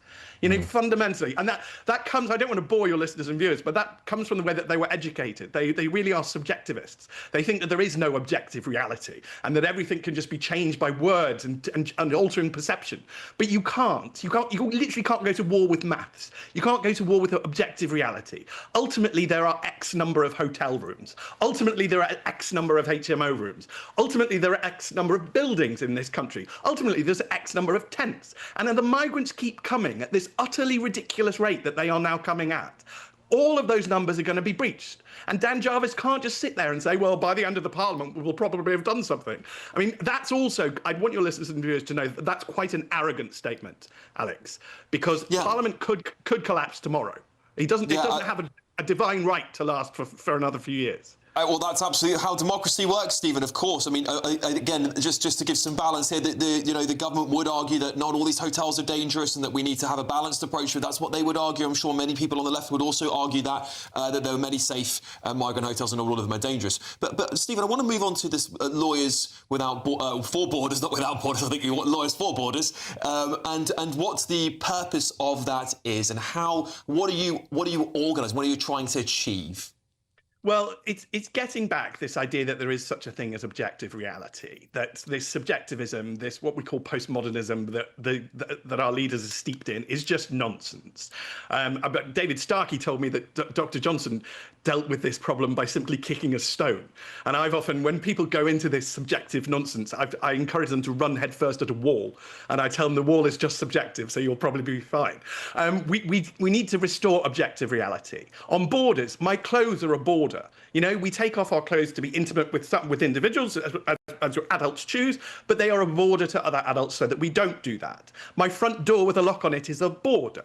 And we need to restore our borders. In the first instance, what Lawyers for Borders is going to do is help councils. That's the obvious low-hanging fruit. It'll be encouraging them to issue these stop notices and encouraging those who can't do that to go to court like Epping have.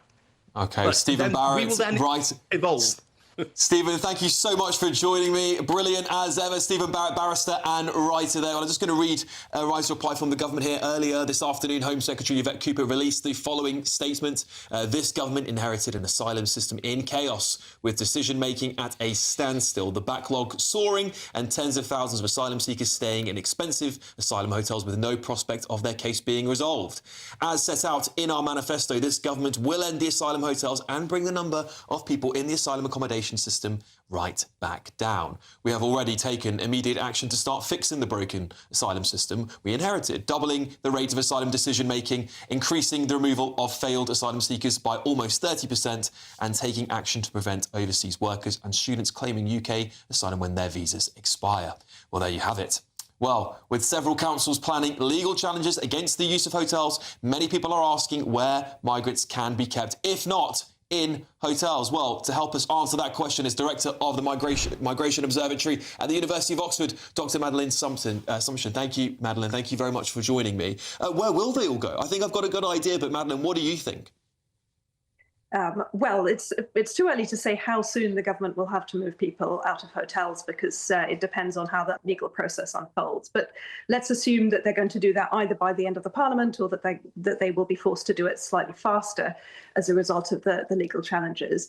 There are basically two other main options. One is what's known as dispersal accommodation, which is basically houses or flats around the country that are usually set up as houses of multiple occupations. So you may have several single adults living in one place.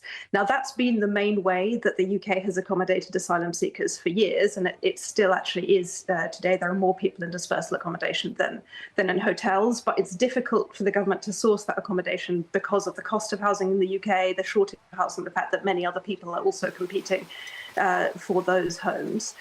The other main option is other kind of large or medium sites. So we've seen the use of former RAF bases, for example, sort of refurbished and repurposed to house asylum seekers. The government also says it's looking into medium-sized sites, things like disused student accommodation that it could move people into.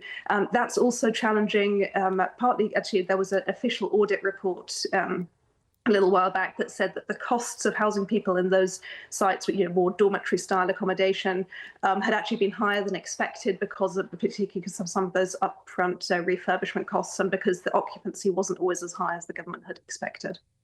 And Madeline, of course, I think the biggest worry for many people up and down the country is that the hotels will close and most of those migrants will then move into HMOs up and down the country. The government have obviously put out this plea, or at least that was what was reported in the printed press, that the government is now looking for tens of thousands of homes up and down the country. Do we think that this is the likely long-term solution, as the government has pledged to end asylum hotels? It looks like their plan A, at least, is to push them into HMOs.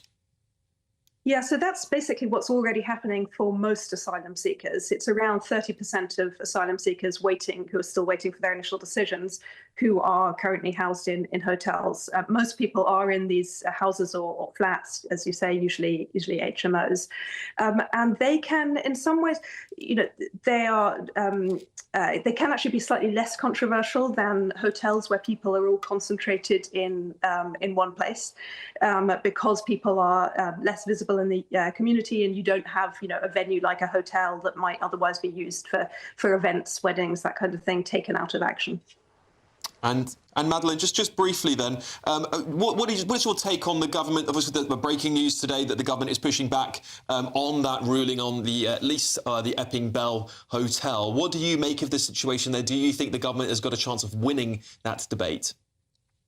Well, I don't want to speculate on the legal details of that. We'll see what happens over the coming months as the litigation proceeds. I think, it's not that if the Home Office, if the hotel loses that case, and if a lot of other hotels followed suit, it does put the Home Office in a tricky spot if many hotels were to be withdrawn at the same time. If it's just a few hotels who go out of the system, that should be manageable for the government, because in any case, they are trying to reduce of hotel accommodation and gradually move people out of it over the course of the Parliament anyway. OK, thank you. Dr Madeleine Sumption there, Director at the Migration Observatory at the Oxford University. Thank you very much for joining me. Well, still to come, police arrest more than 100 people and seize dozens of weapons in a major operation ahead of Notting Hill Carnival. We'll be digging into all of that. This is GB News, Britain's news channel.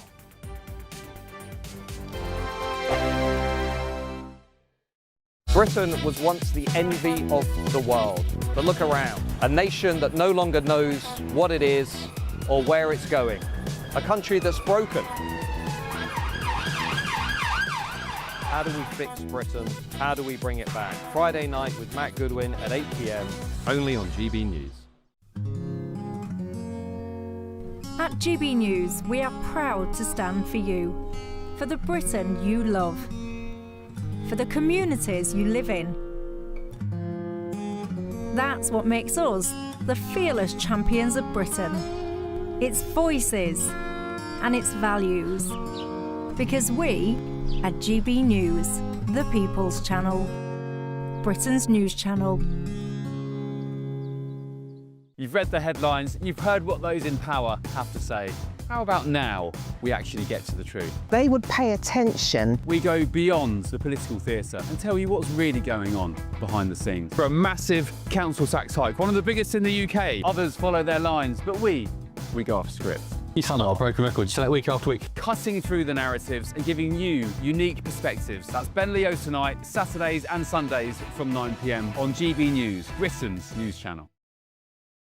At GB News, we love to hear from you, our loyal community.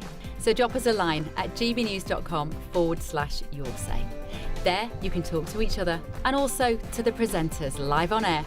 gbnews.com/yoursay, because GB News is your channel, Britain's news channel. Hi, I'm Michelle Dewberry, and my show is your opportunity to cut through all the noise and dive in headfirst to some robust debates. Ideas clash. Situation, no, because the failure is you're deliberately avoiding my point. Nothing's held back. And if you think this is the end of it, wait for more. And we do not shy away from the difficult stuff. Sometimes I want to shake people and say, if only you understood. So join me on Jubes & Co. weeknights at 6 p.m. only on GB News, Britain's news channel. Join me, Nana Akwe, for an informative, interactive news programme with a difference. It's fun. No, you didn't say that, though. I'm so surprised. I think there's an element of truth to that. Join me from 3 p.m. every weekend, only on GB News, Britain's news channel. Good Afternoon Britain isn't just about us. The wonderful thing about this programme is it's about everyone watching. It's an interactive programme. Well, there absolutely is something to see here, and we're going to be talking about it more. Whether it's breaking royal news, please bring us up to date, or indeed a particularly punchy speech in the House of Commons. Very, very curious. We bring it to you live, and then we bring you live reaction as well. That's Good Afternoon Britain, weekdays from midday. Only on GB News, the People's Channel, Britain's news channel.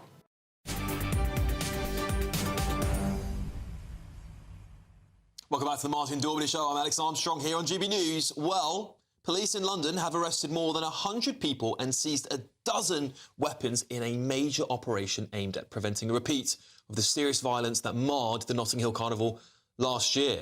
Well, joining me now to discuss this topic is retired police officer, director of the Law and Order Foundation, Norman Brennan. Norman, thank you very much for joining me. This police operation, perhaps one of the first that's been done. Would this be the case of the first time the police have done a preemptive operation on Notting Hill Carnival? No, I believe that we normally keep an eye on people and groups and gangs prior to the carnival. Right. But yeah, this is a very good hit. 11 guns, 11 firearms found, and 40 knives, and the carnival hasn't even started yet.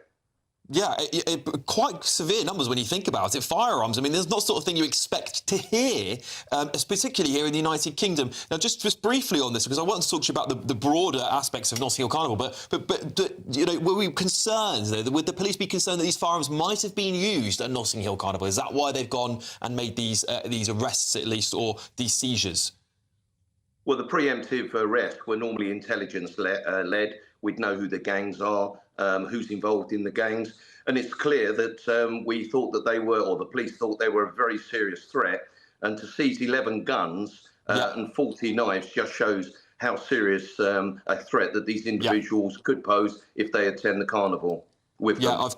Of course, Norman, there's no implied guilt here. We're just trying to report what we know so far of the situation, but of course we'll wait to hear more on that as the story develops, perhaps. Norman, let's just talk specifically about Notting Hill Carnival, because over the last few years, the data we have, the assaults on police officers, pretty consistent, almost about 60 on average over the last few years. We see multiple stabbings every year. We see over 300 arrests, I believe, in 2024. I think many people are asking whether Notting Hill Carnival should just be shut down. It's just too dangerous. What's your take on that? Well, it should be one of two things.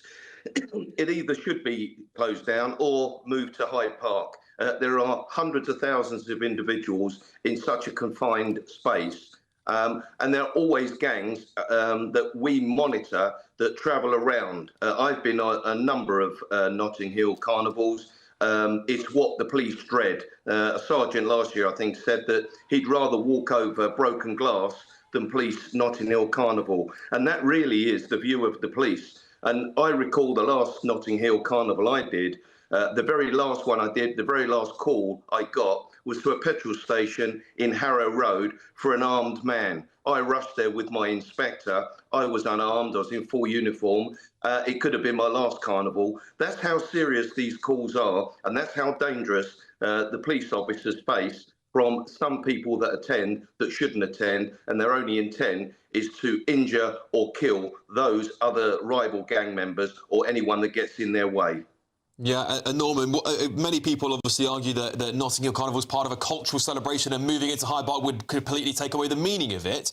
But could we do, if we were to do anything, what could we do to actually make it safe? Or is it impossible because it's such a broad area? Well, it is really impossible. The only way is to move it to Hyde Park. And I think if there was a choice of closing it down or moving it to Hyde Park, moving it would be the case. But it is, there are too many people that attend that are not there for the right purposes, and they are a danger. We saw last year, 2 people were stabbed to death. One woman that was stabbed in front of her child lost a leg. I followed the case as she fought for life and finally lost her life, and there was somebody else that was also murdered. But let me tell you also, the carnivals that I've policed, we look at the numbers within the carnival area.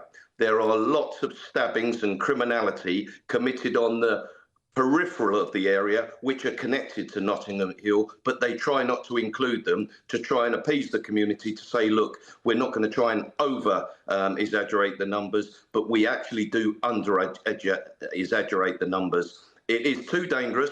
It's a lovely festival for those that actually want to enjoy it. Sadly, too many people don't enjoy it, and there are too many victims, and there should never be one murder that's an OK murder just so a carnival can go ahead. Serious thoughts and attention must be paid to this. The police don't like policing it, and those that actually attend and are victims of it will never go again, and none with their families either. Yeah, no. What would you say to the criticism of scenes of the police dancing and getting involved in the carnival? I mean, many commentators online are saying that actually this makes the police look weak. It means people don't take them seriously. Should the police just be there to police law and order, or should they be getting involved? Is this part of what the job of being a police officer is now? At times it's a little bit difficult, I know, but I'd be quite honest with you. Some of the sexual advances to like female officers with people that are rubbing their genitals up against them, that is unacceptable. There was a time when I policed the Notting Hill Carnival where we did enjoy interacting. I had great times there myself, although I didn't like policing it. It was good meeting the public, and at my last call I actually was given a box of chocolates from a lovely black lady that said thank you very much indeed for what you do. And 10 minutes later, as I said, that could have been the last carnival when I attended a petrol station with someone armed with a firearm. Well, Norman Brennan there, thank you so much for joining me to talk about this topic. Of course, we'll be speaking more about Notting Hill Carnival as it comes very rapidly approaching us at least. Well, there's lots more still to come between now and 5 o'clock, including the Women's Rugby World Cup beginning today. Let's hope they try hard. We'll see you in just a second, but first it's news headlines with Sophia Hill.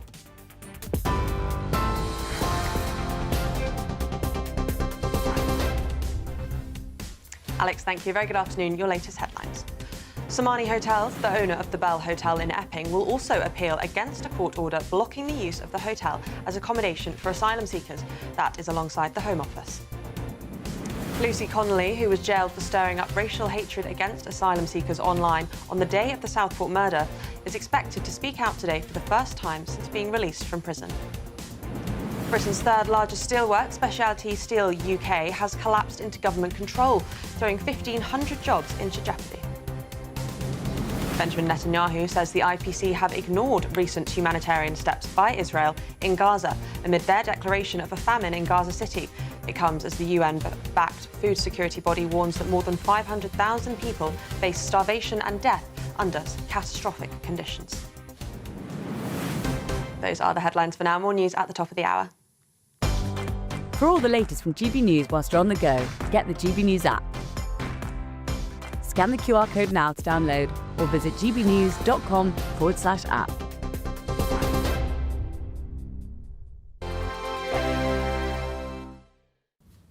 Afternoon, welcome to your latest weather update from the Met Office here on GB News. It's a weekend of 3 days for most places, not a bank holiday in Scotland, but elsewhere it is, and for the vast majority it's going to be a dry weekend. Can't promise blue skies all weekend, still quite a bit of cloud around like there has been today, but some places did pretty well for sunshine through this morning, and many places will hang on to the fine weather through the evening. Cloud thickening up a little bit overnight, maybe the odd little bit of light rain and drizzle across northern England, but the vast majority staying dry, staying quite warm in the south, 14, 15 degrees in some towns and cities, but where we've got clear skies, will turn quite fresh, quite a chilly start, certainly across Scotland, through some sheltered glens across the north. Temperatures well down into single figures here to start the day, but as soon as the sun pops up, we'll see those temperatures ticking up. A fair bit of cloud again across western Scotland and Northern Ireland. That's where we've got probably the greatest chance of seeing the odd shower during Saturday. Maybe a bit of drizzle in the thicker cloud over northern England to start off with, but again,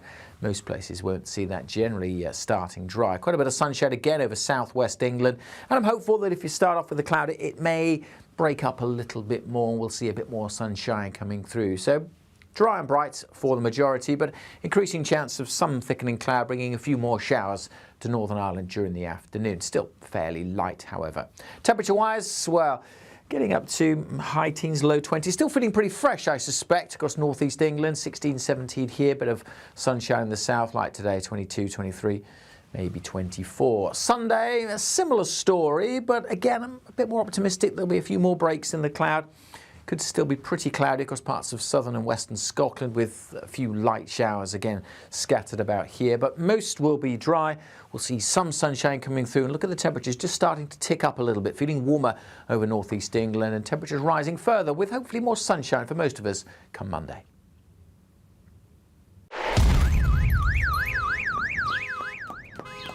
Crash Law 24 sponsors GB News Traffic and Travel Report. Good afternoon, this is the latest AI travel news from gbnews.com. Motorists should be aware of a road traffic incident on the A9 northbound between Fort Aviot and Kinkle Bridge, causing restrictions. A collision on the A19 northbound at its junction with the A690 has closed one lane. In St Helens, 2 lanes are shut on the M62 eastbound between junctions 7 and 8 due to an incident. In Solihull, the M42 southbound is delayed with 2 of 3 lanes closed between junctions 5 and 4.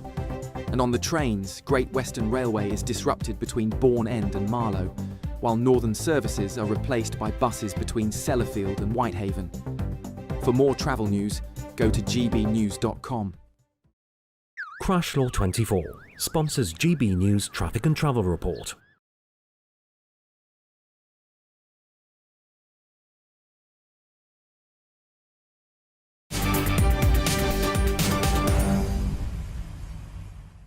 Welcome back to the Martin Daubney Show here on GB News. I'm Alex Armstrong. Well, England's Red Roses are looking to extend their 27-game winning streak as they kick off their Women's World Cup campaign against the United States of America in Sunderland.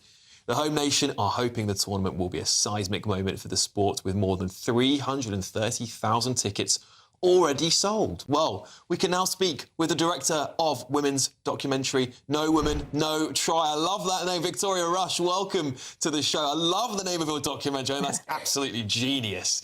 Thank you. Big moment for women's rugby today. We're kicking off the World Cup campaign against the United States. How are we looking?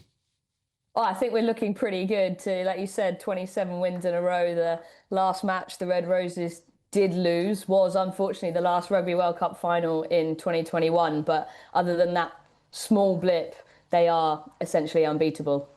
Yeah, and Victoria, how is women's rugby performing as a sport in general? Are the viewing figures going up there? We saw 330,000 tickets sold. That's a good number. Are we seeing an increase on that year on year? Yeah, definitely. I mean, the increase is almost twofold from the last Rugby World Cup in New Zealand. It was hampered by COVID and restrictions getting down to New Zealand, but now we're seeing just the numbers are doubling. Every time you go to a Red Roses game, there are more fans there, there's more social media content, there's more noise. So the game's on the rise, and I don't think at this point there's any way of it stopping. So yeah, women's rugby all the way. Brilliant. And Victoria, who are our big competition in this tournament? Yeah, good question. There's always a few. New Zealand, the Black Ferns will always be our biggest rivals in a World Cup. They, as the All Blacks do, they know how to turn up in the big tournaments. But some nations you might not know, Canada, for example, in the women's game are one of the best in the world as well. Wow. And Australia. So there's a few out there. It's anybody's game on a good day. So we'll see. But all back in the Red Roses to win this one. Yeah, and Victoria, we talk about the Red Roses, of course, but we are a country of many nations. How are Scotland and Wales looking in this tournament? Yeah, they actually play each other in their opening match tomorrow. So it's a very big decider for their group stages. They have a tough matchup every year in the Six Nations. It's hard to call. I don't want to say I have a favourite. But yeah, tomorrow's game for them could be a real decider for the rest of their tournament. And final question, Victoria, because many people, of course, wouldn't have watched women's rugby before. Who is our main star in England? Who's the big star on the field? Oh, no, don't make me pick one. I think there's a few. It depends on the kind of character you like, the position of the player. Sarah Byrne, for example, is a prop, but she's got a great social media following and a brilliant personality. Mo Hunt, again. Natasha Hunt, as she's properly known, is a scrum half. Great player, fantastic personality again. Emily Scarrett, she's going to her 5th Women's Rugby World Cup. She's the first England player to go and represent England at 5 World Cups. Meg Jones, Ellie Kildunn, I could go on. But if you want to look up a few today ahead of the match, there are a handful of players you can definitely go and find. Absolutely brilliant. I love that, Victoria. Maybe just one more question to you then. Well, just spoil it for we don't want to spoil it, the surprises for the game, of course. But what is the? I mean, there's so many countries competing. I mean, you said Canada there. What is spurring on this big, I guess, drive of rugby across the world? Because of course, when we talk about rugby, we think of the traditional ones we've already listed off there: South Africa, Australia, New Zealand, Great Britain, England, Scotland, Wales. But Canada making an entry. That's interesting. Why is that, in your opinion? They've always had a really big presence in the women's game. They are actually unfunded, self-funded to get to this World Cup, which is an interesting story for them. So they've had to crowdfund to come over to England and take part, which for a team in the top 4 in the world rankings is quite a surprise, especially for rugby union. So a team like Canada, they just always seem to outplay their weight, I suppose, in the game. But yeah, I mean, there's so many nations to get behind. It's hard to pick just one. The Springboks, their women's team are, I guess, much lower down in the rankings in comparison to the men's team. They are, again, just breaking some funding and recognition. So it's a very different tournament from the Red Roses, who are fully professional and fully funded, all the way down to Brazil, for example, who are in their first ever Women's Rugby World Cup, who aren't funded in the same way. So you've got a really big disparity in comparison to maybe the men's sports or the Lionesses, for example, when they play in the Euros. It's a very different approach. But yeah, there's a huge opportunity for anyone. Like in any tournament, anyone can win it on a day. So we'll see what happens. Victoria Rush, No Woman, No Tribe director there. Thank you so much for joining me. Brilliant stuff. Good luck to the girls as we move into the World Cup. Hope one of our home nations wins, actually. Well, moving on, lots of you have been getting in touch with your thoughts on the big stories of the day. And if you haven't already, you can go to gbnews.com/yoursay. Let's get out some of your thoughts here. Well, PW says, the women are doing better than the men in the ball games. Good luck to the Red Roses. They are, aren't they? They're putting us men to shame. You know, we've got to step up our game, haven't we, boys?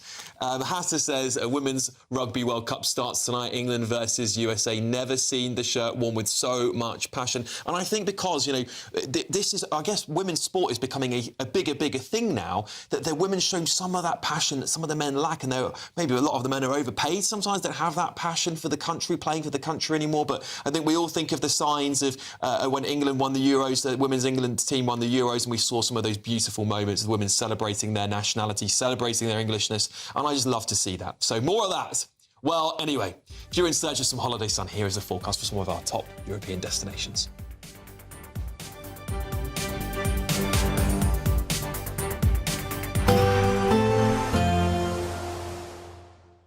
Can't wait to get in that sea. Lovely and warm. Just like the feeling of having great travel insurance. All Clear Travel Insurance sponsors GB News Travel Destinations Forecast.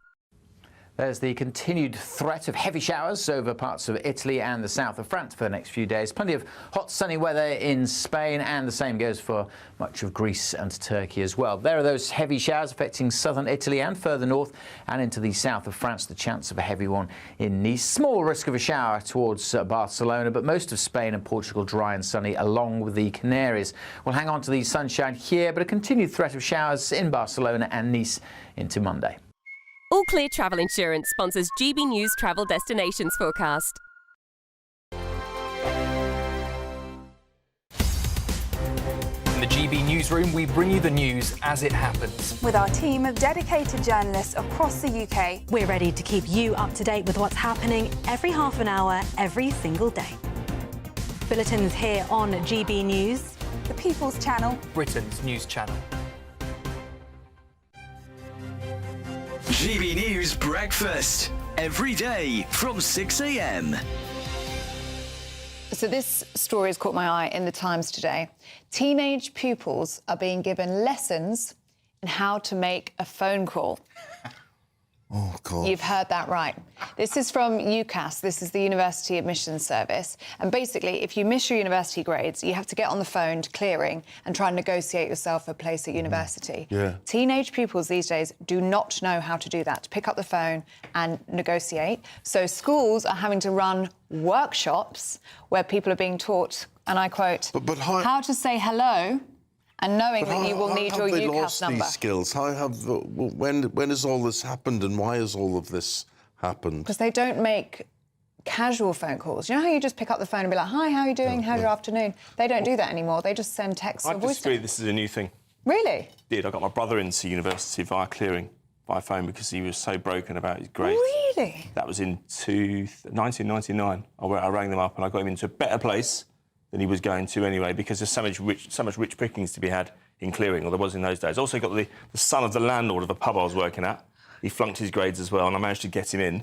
So I don't think it's about confidence. It's just sometimes if you're going through clearing, it's usually because you haven't got the grades that you want and you're probably a bit crestfallen. No, I mean, generally they don't. I mean, I talked to some of my colleagues yesterday who were very young, and their form of journalism is to text and email. It is what it is, and that's what the skills of people of a different generation have. My sports editor, old sports editor years ago, didn't like people who didn't bash the phones, and he called them phone hoverers. Yeah. And that was the worst insult you could have in the office. Well, I remember when I first started in journalism, if you weren't picking up the phone and bashing the phones, you wouldn't come back the next day. No, exactly. You had to have made a certain number of phone calls. GB News, the People's Channel.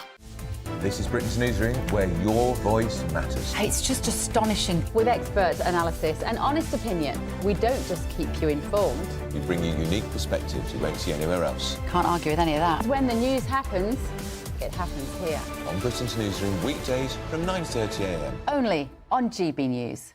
Britain was once the envy of the world. But look around. A nation that no longer knows what it is or where it's going. A country that's broken. How do we fix Britain? How do we bring it back? Friday night with Matt Goodwin at 8 p.m. Only on GB News.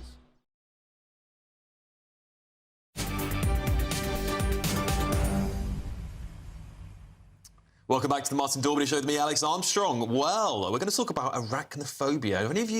Have any of you got arachnophobia? And that is the fear of spiders. Now, please send your comments into Yourso, because I'd love to know how many of you actually do have this fear. From what I can gather, around the world, it's between 3 and 15% of people globally have a fear of spiders. Now, it's quite interesting because this phobia has become a little bit more popularised, popular almost, should I say, over the last few years. We've even seen things like video games for young children censoring spiders, or being an option to censor spiders because they are so afraid of them. So if the very thought of spiders sends shivers down your spine, fear not, because we have an expert coming on who has the solution. According to Dr. James O'Hanlon, who has written several books on spiders, the best way to overcome your arachnophobia is to stare at long-legged chairs. So, is there some merit in this theory, or is Dr. O'Hanlon spinning a web of nonsense? Here to help answer that question is the founder of Creature Courage, Britton Stelly. Britton, thank you very much for joining me. Now, the doctor there was saying stare at long-legged chairs. Do you believe that's the solution to arachnophobia? I absolutely know it's not the solution, because the real fear is being out of control, the unpredictability, the movement. And chairs do not move. I've been doing this for a decade, and I've pretty much cracked the science of exposure therapy and curing arachnophobia. And with a 99% success rate, you have to show that you're in no danger from a moving, unpredictable spider. That survival part of our brain is not connected to the more rational part of our brain, the amygdala, the caveman brain, as I call it. And so you've got to put people in unpredictable situations with spiders, like gradually exposing them to real life situations. This is just basic neuroscience, really. Yeah, you can't show pictures. You have to have a real memory with a real thing to show that part of your brain that you're not in any danger. I mean, certainly pictures can build up to helping you get there, but ultimately to have the lasting freedom, you have to form a new memory of having a positive experience with a moving, unpredictable spider. And Britta, I think the audience will probably tell me I'm going blind if I don't mention I think you have a spider with you right now. Is that right? Am I seeing that correctly? Yes, I've been requested. So this is Peaches. She's actually been on Good Morning Britain before. She's a celebrity tarantula. Star. She's one of my more non-threatening species, because I know people with arachnophobia don't even want to see a picture or a live spider, but she's quite sedentary. She doesn't move. She's pink and fluffy, not too scary as spiders go. She's lovely. She's used to TV too. Beautiful, beautiful creature. I personally love spiders because I tell you why I love them. Is that I love them because they get flies and they get all the insects and they keep them out of my house. And I think that I don't understand the fear of them, but obviously lots of people do have an irrational fear of spiders. Now, how would you help? Would you get that sort of person who goes, "Well, I can't believe you have these spiders around. I can't believe you have a tarantula in your house." Do you have any adverse reactions to your possession of a spider? Oh yeah, I mean, I have 80 different tarantulas, huntsmen, jumping spiders, all sorts of arachnids and invertebrates, all sorts of bugs. hissing cockroaches, scorpions, all of it to help people. I love these creatures, and I help share that love and help people change their perspectives and understand them as very beneficial creatures. In fact, we'd all die without spiders. They're eating 400 to 800 million tons of insects every year. Wow. And without them, they'd be destroying our crops and basically everything would die. So we owe our whole lives to spiders. I help spread that spider love. Well, I just want to put this because this doctor has come up with this long-legged chair theory. I think we're going to put a picture up of it now on the screen just so we can see it. There it is. There's a long-legged chair for you. It just seems like when these scientists come out with these things, are they just a bit detached from reality? I mean, you're somebody who's clearly loves spiders, Britain, and you're somebody who obviously speaks to people and they'll question you about your possession of spiders and why you love them so much. Do things like looking at a long-legged chair really help? Well, these doctors need to get out in the real world. No, it's insanity, actually, because you ask anyone, what is your main fear about spiders? It's the movement, the way they move, the unpredictability. All animal phobias are based in being out of control. That's the real fear. I'm sorry, but a chair is very predictable and not moving. So people, to really get over the fear, they need to be around something that is moving, a live spider. I've been doing this for over a decade. I've fine-tuned arachnophobia treatment. Like I said, most of my clients are cured in just one day. Wow. So I know what I'm talking about. It's definitely the movement, and a chair is not going to move. One final question to you, Britton. When you do your behavioural therapy with people who've got arachnophobia, what sort of things do you do with them? So the first half of the day, we're learning several different proven phobia fighting techniques that not only get you over the fear, but also address general anxiety. So the benefit of the course is going to go far beyond just the spider phobia. It's very holistic, and that's where Creature Courage is unique, because it's all connected. How you handle all anxiety is connected to your spider phobia. So we train you to build better overall habits with anxiety. So it's really a life transforming course. And then after we learn all the techniques that are going to help you do the immersive part, we slowly expose to spiders, starting with spiders in a box, moving to like an enclosed plastic box, and then into an open box where they can kind of poke and see the spider run, to handling, and then what I call the bathroom work, kind of doing capture release in the bathroom, and then further techniques that help deal with unpredictability. I mean, the greatest thing I can teach any of my clients is not only holding a spider, but not knowing where the spider is. And that's the real key, is letting go of that need to control and predict where the spider is. Oh, Britton Sturley there. Thank you so much for coming on to talk to us about this. I love spiders. Founder of Creature Courage there, Britton. Thank you so much for joining me. Well, you at home are very split on that one. I've actually got a chair that does move, so maybe that will help. Who knows, right? Who knows? Thank you all very much for joining me the last hour. But still to come, protesters are taking to the streets across the country. The housing of asylum seekers in hotels, of course, the big topic. GB News will be live from the ground. This is GB News, Britain's news channel. Here's your weather.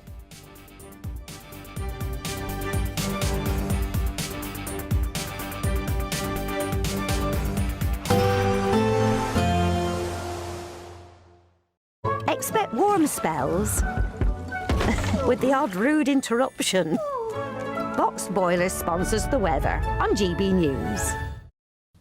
Afternoon, welcome to your latest weather update from the Met Office here on GB News. It's a weekend of 3 days for most places, not a bank holiday in Scotland, but elsewhere it is, and for the vast majority it's going to be a dry weekend. Can't promise blue skies all weekend, still quite a bit of cloud around like there has been today, but some places did pretty well for sunshine through this morning, and many places will hang on to the fine weather through the evening. Cloud thickening up a little bit overnight, maybe the odd little bit of light rain and drizzle across northern England, but the vast majority staying dry, staying quite warm in the south, 14, 15 degrees in some towns and cities, but where we've got clear skies will turn quite fresh, quite a chilly start, certainly across Scotland, through some sheltered glens across the north. Temperatures well down into single figures here to start the day, but as soon as the sun pops up, we'll see those temperatures ticking up. A fair bit of cloud again across western Scotland and Northern Ireland. That's where we've got probably the greatest chance of seeing the odd shower during Saturday. Maybe a bit of drizzle in the thicker cloud over northern England to start off with, but again, most places won't see that, generally starting dry. Quite a bit of sunshine again over southwest England, and I'm hopeful that if you start off with the cloud, it may break up a little bit more. We'll see a bit more sunshine coming through. So dry and bright for the majority, but increasing chance of some thickening cloud, bringing a few more showers to Northern Ireland during the afternoon. Still fairly light, however. Temperature-wise, well, getting up to high teens, low 20s. Still feeling pretty fresh, I suspect, across northeast England. 16, 17 here, bit of sunshine in the south, like today, 22, 23. Maybe 24. Sunday, a similar story, but again, I'm a bit more optimistic. There'll be a few more breaks in the cloud. Could still be pretty cloudy across parts of southern and western Scotland, with a few light showers again scattered about here, but most will be dry. We'll see some sunshine coming through, and look at the temperatures just starting to tick up a little bit, feeling warmer over northeast England, and temperatures rising further with hopefully more sunshine for most of us come Monday. Expect warm spells with the odd rude interruption. Boxed Boilers sponsors the weather on GB News.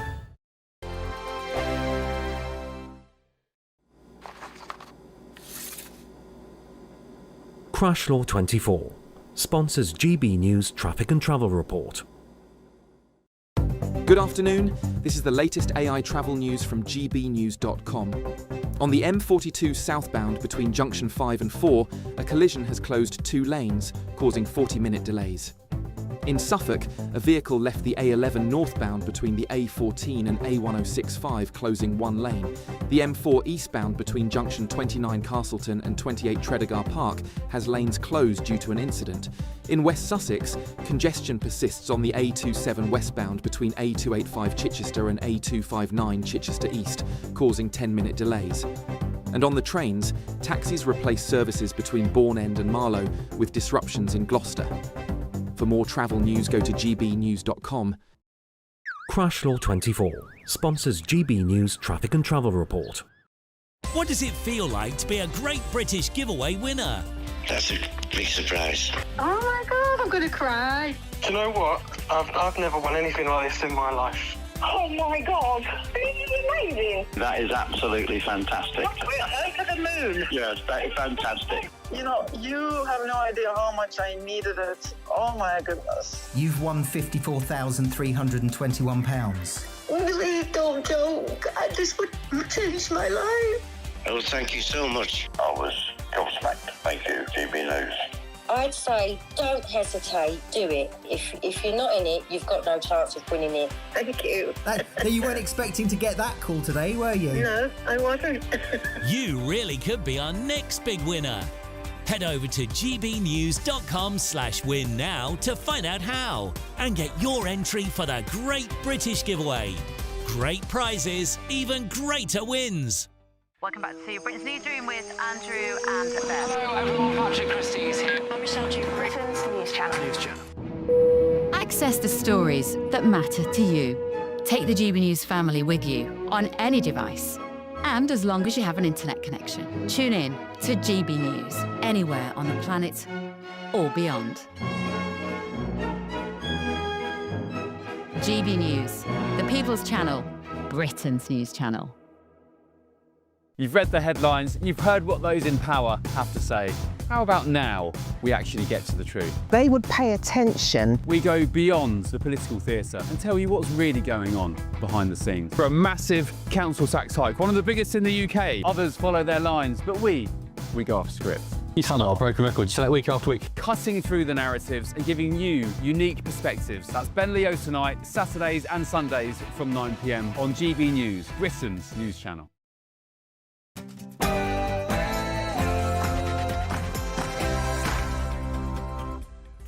Well, good afternoon. It is now 5 p.m. Welcome back to the Martin Daubney Show on GB News. I'm Alex Armstrong, broadcasting live from the heart of Westminster and across the United Kingdom.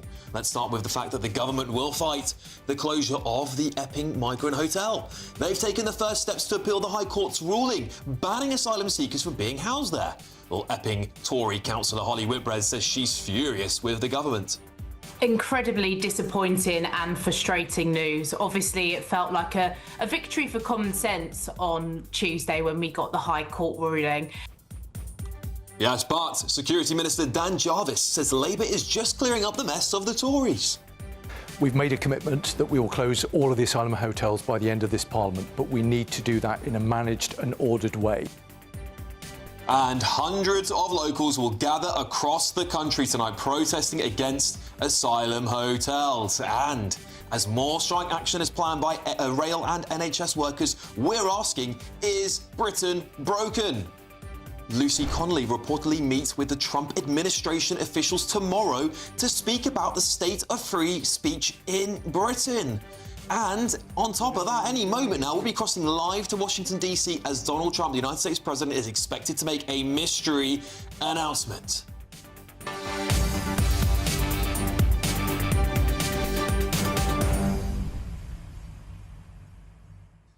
Well, write into us. Let us know what you think it's going to be. gbnews.com/Yourself. If you get it right, I'll read it out. How about that? That's a challenge for you. Let me know what you think on GB News You'll Say there. And now it's time for your news headlines with Sophia Hill.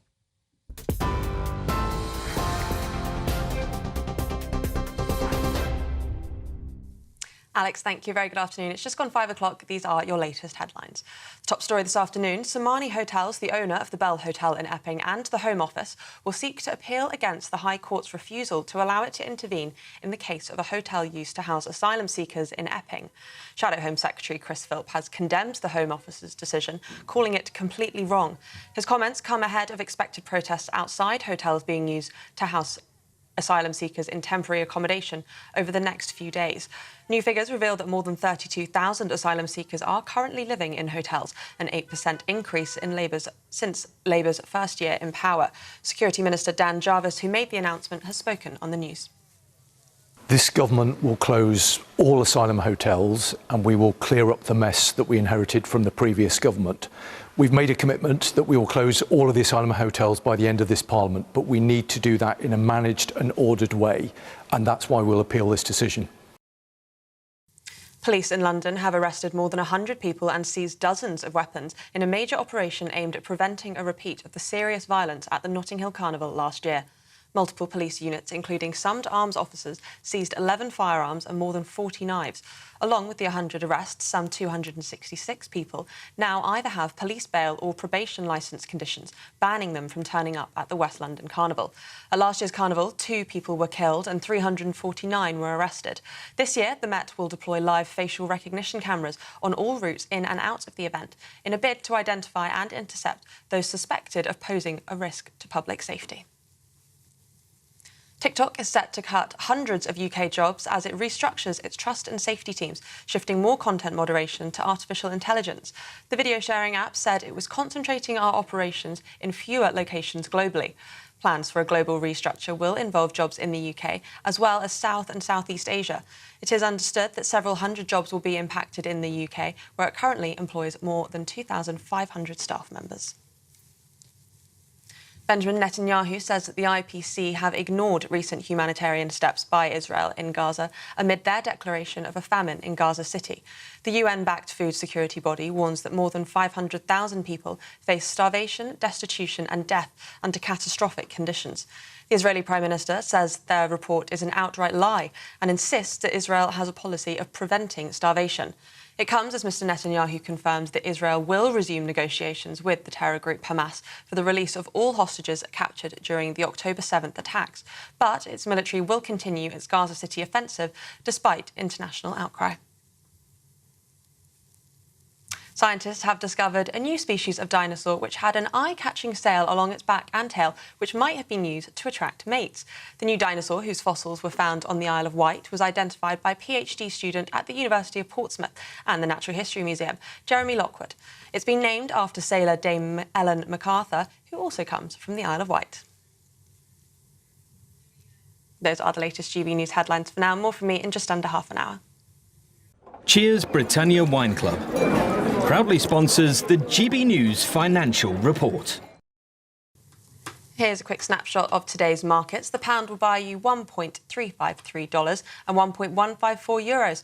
The price of gold is £2,494.42 per ounce, and the FTSE 100's at 9,338 points. Cheers Britannia Wine Club proudly sponsors the GB News Financial Report.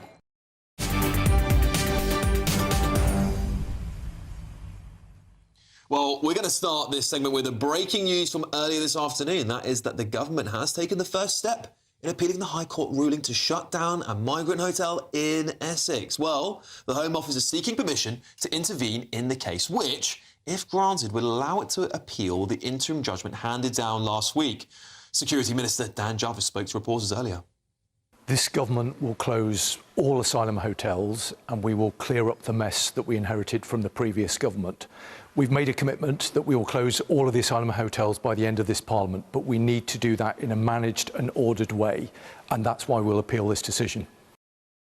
And now, Somali Hotels, the owner of the Bell Hotel in Epping, will also appeal against the ruling. Well, to talk about this more, I'm joined by Catherine Forster, the GBNews political correspondent. Catherine, thank you very much for joining me again. It's lovely to see you again.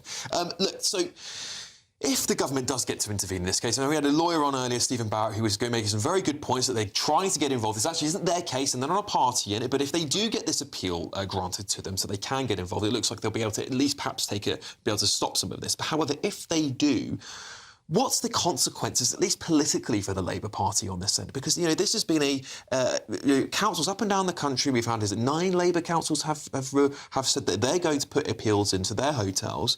Are they sort of fighting their own here? I think at this point in time, there's no good options really for the government with this. People are so fed up of hearing governments are going to stop the boats, smash the gangs, end the use of asylum hotels. The figures yesterday, we find that asylum applications are higher under Labour, and in fact, there's slightly more people in hotels than there were a year ago, and people are incredibly angry and fed up with it. But if I think it was inevitable that the Home Office was going to challenge this. If they win, they've still got to end the use of asylum hotels somehow or other because people are so cross about it. If they lose, they've got to find accommodation for this 100+ single men by September the 12th. And meanwhile, what this is doing is setting a precedent for lots of other councils up and down the country. We understand there's 30 local authorities roundabout, including 9 Labour ones, who are considering legal action now. And of course, also following these protests at the Bell Hotel in Epping, which has led to this injunction, though the injunction was on planning grounds, that we're going to see a whole wave of protests starting today and also tomorrow at up to 30 locations around the country. Protests against the use of asylum hotels and counter-protests. So very difficult for the police, expensive to manage, and people feeling that the government, for all their talk, are just not really getting a handle on it. And I just very, very briefly, let's talk about Lucy Connelly, because she's now we're hearing news that she's going to be being spoken to the Americans tomorrow on the free speech issues in the United Kingdom. This could be quite a diplomatic embarrassment for Keir Starmer. Well, it could, because we know that J.D. Vance, the Vice President, is very concerned about what he sees as the erosion of free speech in Europe as a whole. I was at the Munich Security Conference where his comments went down very, very badly. He was talking about buffer zones in Scotland particularly.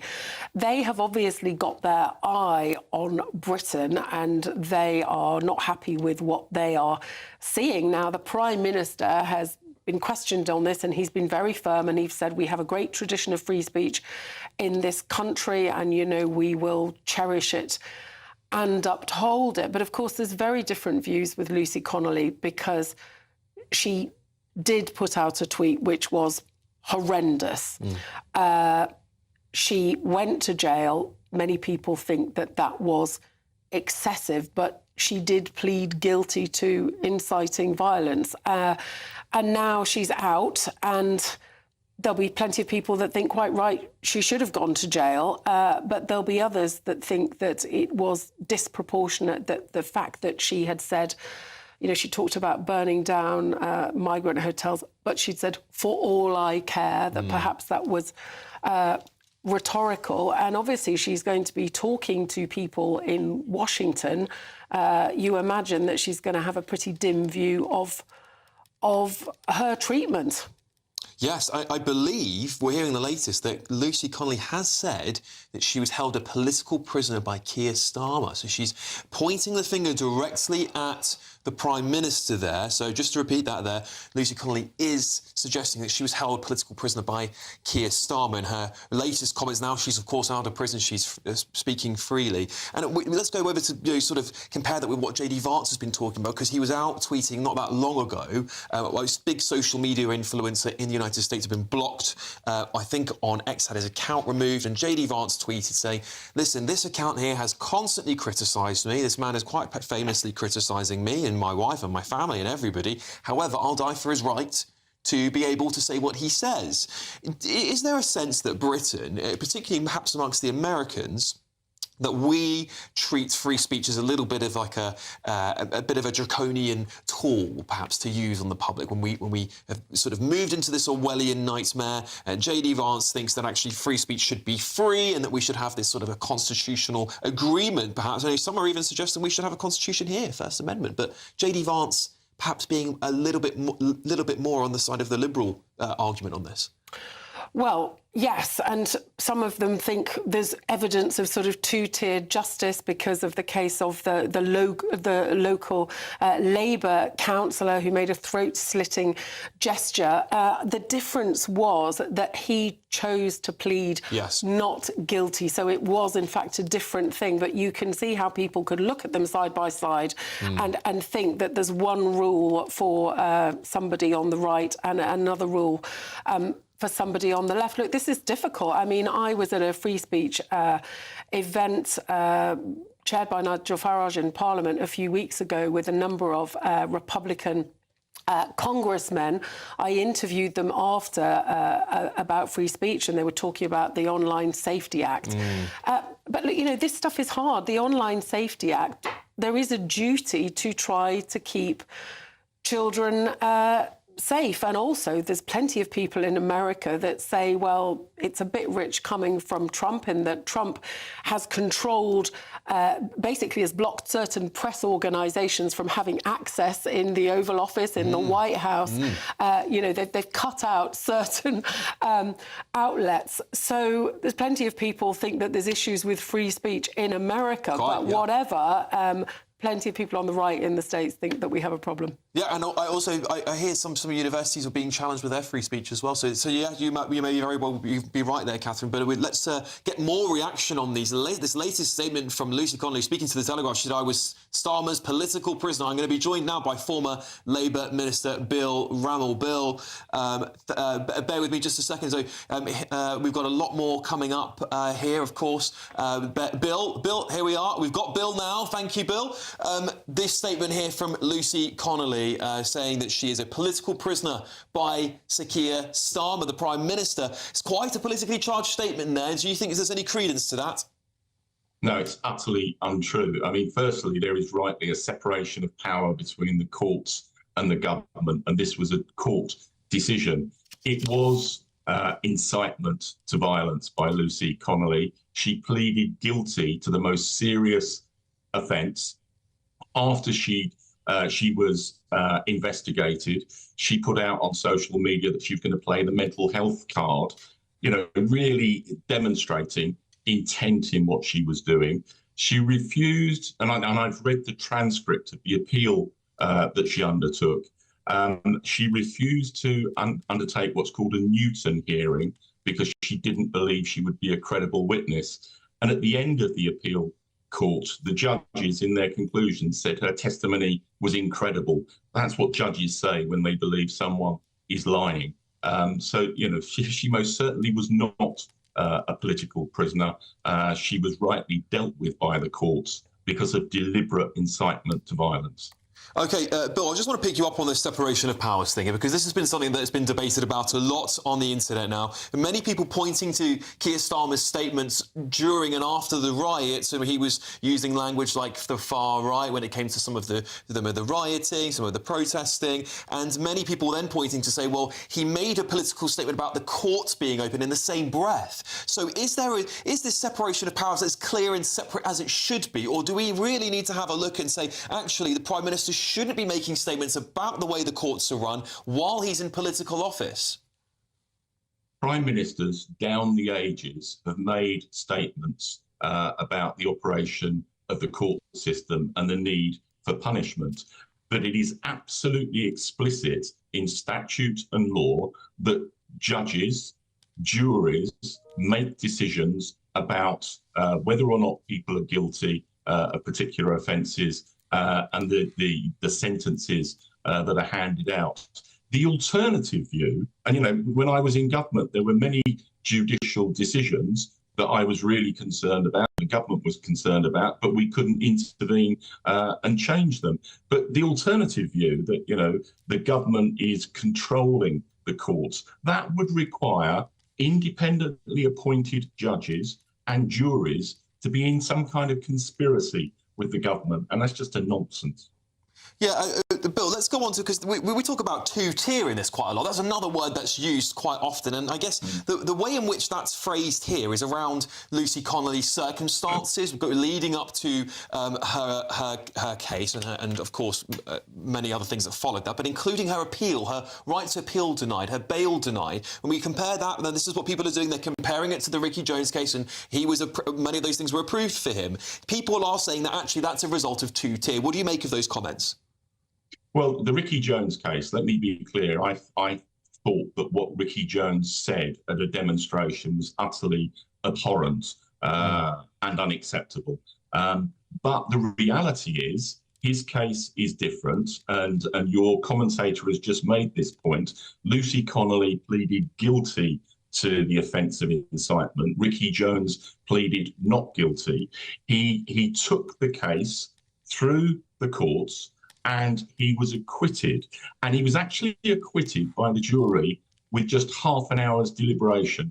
Now, anyone who knows anything about the courts and the judicial processes knows that if a jury acquits within 30 minutes, in their view, and they are the ones who are charged with making these judgments, in their view, it's an open and shut case.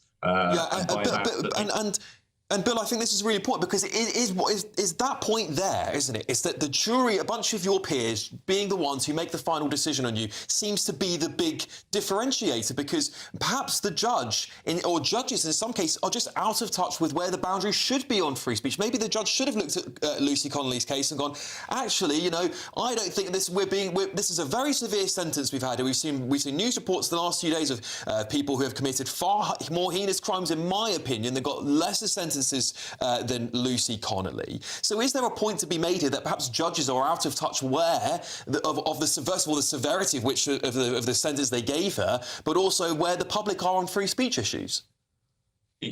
Judges don't make this decision on their own. There are sentencing guidelines covering every category of offence. And if you look at the sentencing guidelines, for someone who pleads guilty to the most serious incitement to violence, then the level of sentence that Lucy Connelly got was absolutely in line with those guidelines. Judges aren't acting capriciously. And I'm sorry, I'm not going to say that there aren't occasionally cases where judges get it wrong, and those are almost always then overturned on appeal, and judges are rightly criticised for that. But in the context of the Lucy Connelly case, given she pleaded guilty, given she was explicit in her incitement to violence, then the level of sentence was absolutely in line with the sentencing guidelines. Well, look, thank you, Bill Rammell, therefore, Labour Minister. Thank you very much for joining me to give me your thoughts on that evolving situation with Lucy Connelly there. We're now going to be joined by political strategist and commentator Peter Barnes. He's going to be joining me in just a moment. Peter, lovely to see you, my friend. What's your take on this latest news? Of course, this is developing now. Lucy Connelly is out of prison. She's now a day out, 24 hours out, and she's making this big claim that Sir Keir Starmer has held her a political prisoner. What's your take on her comments? Well, first of all, I'm very glad to see that she's been released, and it's nice to see you, Alex. I hope you're doing well. But what I will say is I do agree with a lot of people who are making this point that we shouldn't really compare Ricky Jones and Lucy Connelly. These are different cases. They were charged under different sections of the Public Order Act. What I will say, though, is I hope we bring up the issue of reforming the Public Order Act. That has to be priority number one for any incoming government when we look at law and order. However, it is undeniable to say there is a political element to this, considering the fact that Lord Heard, the Attorney General, personally approved her prosecution case and and pushed pretty heavily, according to many rumours, flying around Westminster for this prosecution. You know, the CPS are supposedly independent, let's be real.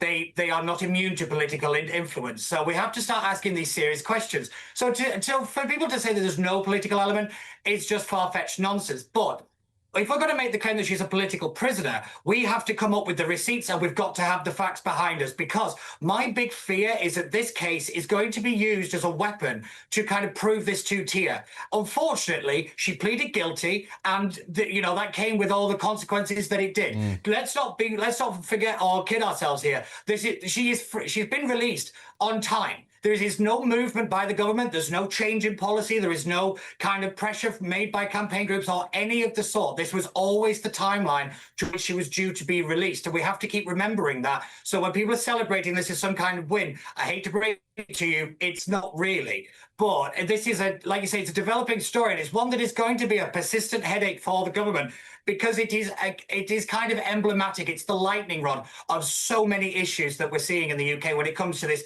two-tier society, because it's not just in the legal system, it's in the act of policing itself, it's right through our education system, it's obviously in the courts and everything else. We can't turn our backs to it, no matter how much the government would like us to ignore it.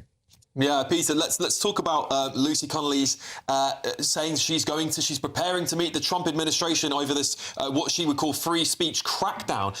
This would be pretty damning for the government, for our government, if Lucy Connelly, who's now claiming she was held a political prisoner by the Prime Minister, that's her words there to the Telegraph, that would be damning if she went to the Americans and said, this is what's happening in Britain, because we've seen them very critical. We had a delegation of them over here not that long ago who were very critical of the situation here, not just in Europe, but here in Britain. What are the consequences of that diplomatically, do you think? Well, let's not forget that Keir Starmer was openly confronted by Donald Trump in the White House over the issue of free speech. And, Keir Starmer says we have a great history of it. That doesn't mean we have a great current present of it, I'm afraid. But let's also remember that Jim Jordan, the US representative, he came out and basically talked about Britain like it was a Soviet nation, that we were somehow living in a kind of crackdown on free speech and our liberties being eroded. The way he spoke about the United Kingdom, or through X, which used to be Twitter, was very, very damning. And, the UK has been continually reported on its kind of crackdown on freedom and liberties by many, many international bodies, including actually the United Nations. So this is a very big problem that we're seeing, that the mother of parliaments is being curtailed. And, it's scary. It is really, really scary, because freedom of speech, freedom of expression is so important. Because if you cannot criticize the people that are governing you, you have no power. If you are, if there is a consequence to criticism, then I'm sorry, we are not living in a liberal democracy. Absolutely. Well, of course, Lucy Connelly has been today meeting with lots of people from the press, including she's been on Dan Wootton's show today to talk about this free speech stuff, which is where she's making all of these comments. Do you expect Lucy Connelly will now be going and doing a lot of press rounds over the next few weeks and months? And what do you see for her media future? Are we talking about potentially a political future? She met with Richard Tice visited her while she was in prison. What do you expect to see from Lucy Connelly going forward?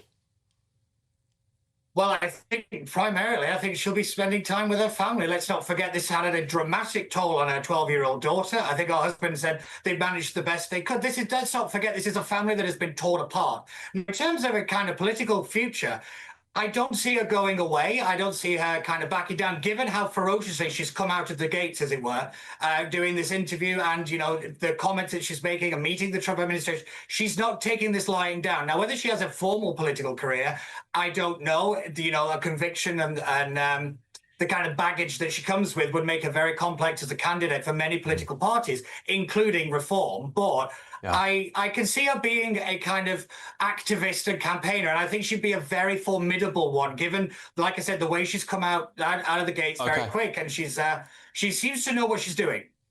Peter Barnes, political strategist and commentator, thank you so much for joining me. Always a pleasure, Peter. We'll continue this discussion shortly with the reaction from Harry Miller, who was investigated by the police over a poem he posted on Twitter. This is GB News, Britain's news channel.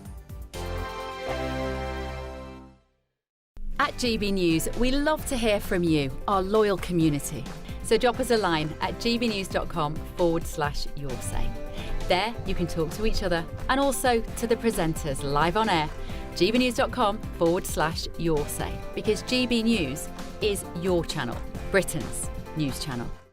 Hi, I'm Michelle Dewberry, and my show is your opportunity to cut through all the noise and dive in headfirst to some robust debates. Ideas clash. Situation, no, because the failure is you're deliberately avoiding my point. Nothing's held back, And if you think this is the end of it, wait for more. and we do not shy away from the difficult stuff. Sometimes I want to shake people and say, if only you understood.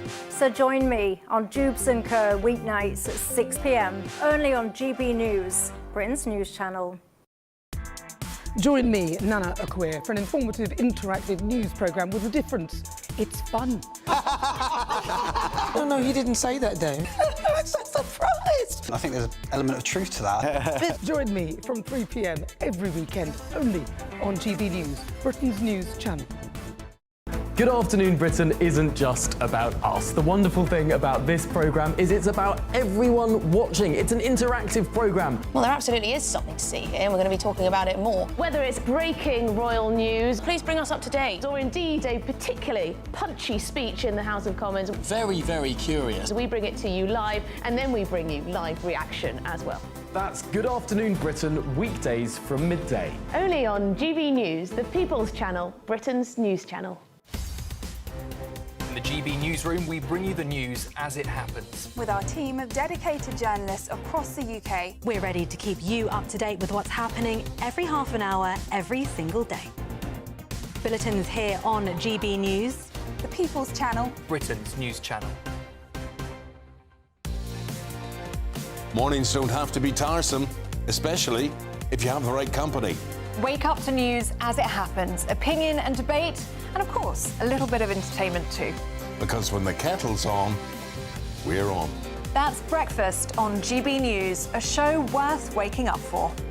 Every morning from 6 a.m. Only on the People's Channel, Britain's news channel.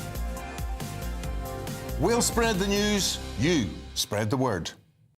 It's Patrick Christie's Tonight, and here we do things differently. It's explaining the absolute madness of this, doesn't it? It's explosive. I mean, this is very good. It's lively. 850. Your government sat there, Sean, and it did nothing. It's controversial. And the Middle East has been in turmoil since before I was born. It's everything you need to kickstart your evening. Everyone's had their Weetabix tonight. I love to see it. That's Patrick Christie's Tonight, weeknights from 9 p.m.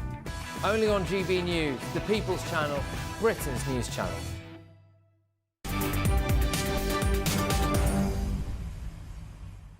Welcome back, I'm Alex Armstrong on GB News. This is the Martin Daubney Show, of course. Well, Lucy Connelly, who was jailed over a social media post after the Southport attack, has said she's considering to take legal action against the police. She's now preparing to meet with the Trump administration over the supposed free speech crackdown in Britain. Well, we can now speak with the founder of Fair Cop and former police officer Harry Miller. Harry, thank you so much for joining me on the show today. Of course, we're talking about free speech a lot these days in Britain. Maybe rather than me telling the audience what happened, why don't you tell the audience what happened to you? In 2019, I happened to make some posts addressing the transgender issue, where I said Sheffield women know the difference between lads and lasses, and I famously retweeted somebody else's poem. It wasn't a limerick, although the police thought it was a limerick. Maybe identified as limerick, I don't know. And the police said, this was their thinking, that even though I'd not committed a crime, that my mindset was such that without their intervention, I would go on to commit crime. I would go on to commit assault. I would go on to commit murder, and get this, I would go on to commit genocide. This was the argument, and this was the basis upon which the police intervened in my freedom of speech. Now, of course, we took the police to court and we won, but it doesn't end there. In 2022, I was arrested in Hampshire because I helped a former army veteran who simply put up a post where he'd likened trans ideology to Nazis. And he was arrested, and as they tried to arrest him, I tried to prevent them arresting him, and I was arrested. And then we moved on to 2024, where I was interviewed under caution simply for writing an article in The Critic magazine. So my experience of free speech crackdown lasts over 5-6 years, and it's getting worse. And under Keir Starmer, it's getting exponentially worse because he's weaponized the police, he's weaponized laws, and he's doing it not in order to prevent crime, but in order to have a crackdown on his political opponents. And I think that is absolutely terrifying. Well, Harry, of course, I'll point to the fact. I mean, I make this statement all the time, so the audience will be used to hearing this from me. But a lot of these laws are going back to Tory times, or back to the previous government who clearly didn't tackle the free speech crisis in our country. I hold them accountable for that as well. But do we need to reform things like the Public Communications Act and things like that are being weaponised now in the 2025? Almost they were written almost 40 years ago, and our society has changed so much from what would perhaps be threatening written letters by somebody directly to another individual. Now we have social media posts being applied to laws like this. Is it because the law is out of date and the police are just doing their job? No, it's not that the police are doing their job. Of course, we've moved from an analogue world into a digital world. And at times it takes a little while for laws which were written for one age. How do we correctly apply them to another age? So, of course, there are going to be some errors. That's not the issue here. The issue here is that the government are actively using these laws in order to crack down on freedom of speech. Now, believe it or not, Keir Starmer was once a decent chap. When he was head of the CPS and he was looking at some of these laws, the things he said was, you must not prosecute if it's not in the public interest. You must not prosecute if the person who's made a statement rashly on social media then regrets it and takes it down. Okay. Well, that's precisely what Lucy Connelly did. Now, Harry, just to interrupt you shortly, because I want to play this footage from Lucy Connelly. So let's just get to that, and I'd like to get your reaction to it. Of course, it wasn't my finest moment, and I definitely don't advocate violence or burning anything down or anything of the sort. To be honest, it was emotion. Does that make sense to you? I don't know what was going on. I was just so upset and so angry and just thinking to myself, when will this stop? I was just anger, and just, I wasn't thinking rationally. Yeah, you can see Lucy Connelly there talking about the experience and the moment before writing that tweet that obviously landed her in prison. What's your take on seeing footage like that from Lucy? What do you take away from that immediately, Harry? It's absolutely heartbreaking because it's part of the human condition. When we witness young children being killed, being slaughtered like that, of course, it is part of the human condition to get angry. Occasionally, we vent our anger by saying something down at the pub, across the dinner table, or on Twitter. Lucy Connelly went for a walk with her dogs. 4 hours later thought, oh, I overreacted a little bit on that one and took it down. Now, as I was saying, Keir Starmer's own guidance when he was head of the CPS was that if somebody reflects and takes something down, they should not be prosecuted. She was a prime example of someone who should not have been prosecuted. She was prosecuted for one reason and one reason only. It was to make a point, in order to make people who were on the right, who were against unlawful immigration, and who were in favour of young children not being killed by radical lunatics, to create a chilling effect on their speech. That was what it was for. There was no other reason. Harry, of course, just to some balance for the audience, because the government would, of course, argue that they didn't interfere in this case whatsoever, and this was just part and parcel of the law, and that actually we need to enforce these laws to avoid, incitement to violence taking place across the country. But I appreciate your thoughts on this one too, Harry. Really, really interesting stuff. And I think there is a feeling up and down the country that the free speech is under attack. But we'll of course get to more of that. Thank you, Harry. Thank you so much for joining me and talking me through your experiences. A pleasure to have you on the show as ever. All right, well, look, this is lots of evolving stuff right here coming up on the show today. So please stay with us throughout the show, because we're going to get your traffic and travel update, and we'll get back to more of this.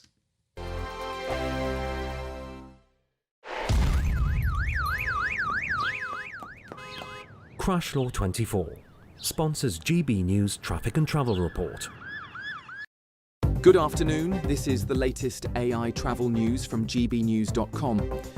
On the M4 eastbound, incidents have closed lanes between junction 29 Castleton and junction 28 Tredegar Park. In Essex, a collision on the M11 northbound between junction 8A and junction 10 is causing delays with a lane closed. In Solihull, a collision on the M42 southbound between junction 5 and junction 4 has closed 2 lanes, causing hold-ups. Expect congestion on the A27 westbound between A285 and A259 Chichester East, but normal conditions are expected soon. And on the trains, disruptions continue between Bourne End and Marlow and through Gloucester. For more travel news, go to gbnews.com. Crash Law 24 sponsors GB News Traffic and Travel Report.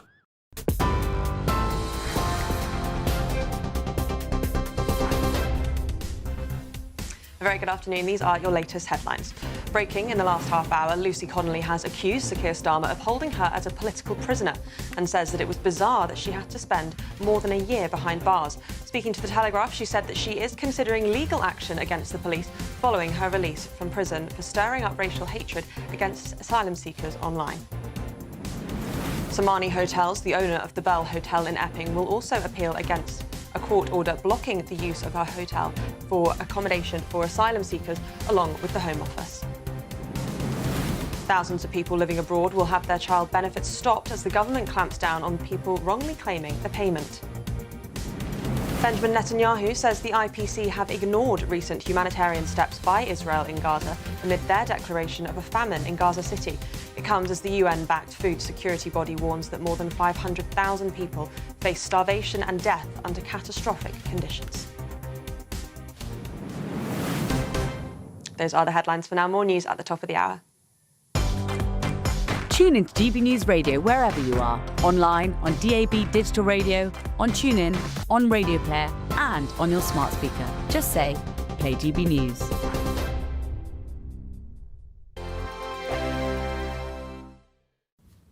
Afternoon, welcome to your latest weather update from the Met Office here on GB News. It's a weekend of 3 days for most places, not a bank holiday in Scotland, but elsewhere it is, and for the vast majority, it's going to be a dry weekend. Can't promise blue skies all weekend. Still quite a bit of cloud around, like there has been today, but some places did pretty well for sunshine through this morning, and many places will hang on to the fine weather through the evening. Cloud thickening up a little bit overnight, maybe the odd little bit of light rain and drizzle across northern England, but the vast majority staying dry. Staying quite warm in the south, 14, 15 degrees in some towns and cities, but where we've got clear skies, will turn quite fresh, quite a chilly start, certainly across Scotland, through some sheltered glens across the north. Temperatures well down into single figures here to start the day, but as soon as the sun pops up, we'll see those temperatures ticking up. A fair bit of cloud again across western Scotland and Northern Ireland. That's where we've got probably the greatest chance of seeing the odd shower during Saturday. Maybe a bit of drizzle in the thicker cloud over northern England to start off with, but again,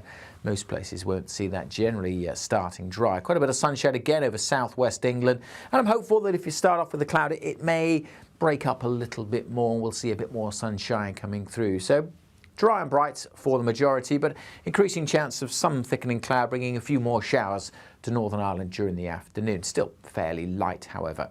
Temperature-wise, well, getting up to high teens, low 20s. Still feeling pretty fresh, I suspect, across northeast England. 16, 17 here, bit of sunshine in the south, like today, 22, 23.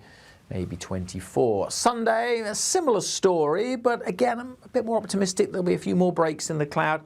Could still be pretty cloudy across parts of southern and western Scotland with a few light showers again scattered about here, but most will be dry. We'll see some sunshine coming through, and look at the temperatures just starting to tick up a little bit, feeling warmer over northeast England, and temperatures rising further with hopefully more sunshine for most of us come Monday. Westminster's full of talk, but out here it's the real world. Am I allowed to talk then? No, that's it. This is where it matters, real people and real lives. That's what politics is all about. The fact is Trump made a good start. No. Straight answers, no spin, and just a couple of pints. How many fingers have I got up? About 10. So join me for Lee Anderson's Real World every Friday at 7 p.m. only on GB News. The People's Channel, Britain's news channel. You want to know what's really going on in the corridors of power? Labour don't know what to do with you half the time, and that makes you quite lethal in the chamber. Get behind the headlines with Chopper's Political Podcast. Join me, Christopher Hope, as I sit down with the great and the good of British politics. We'll see where this ruling takes us. These are the stories shaping our nation. Chopper's Political Podcast, available now on all platforms. Listen in and stay ahead.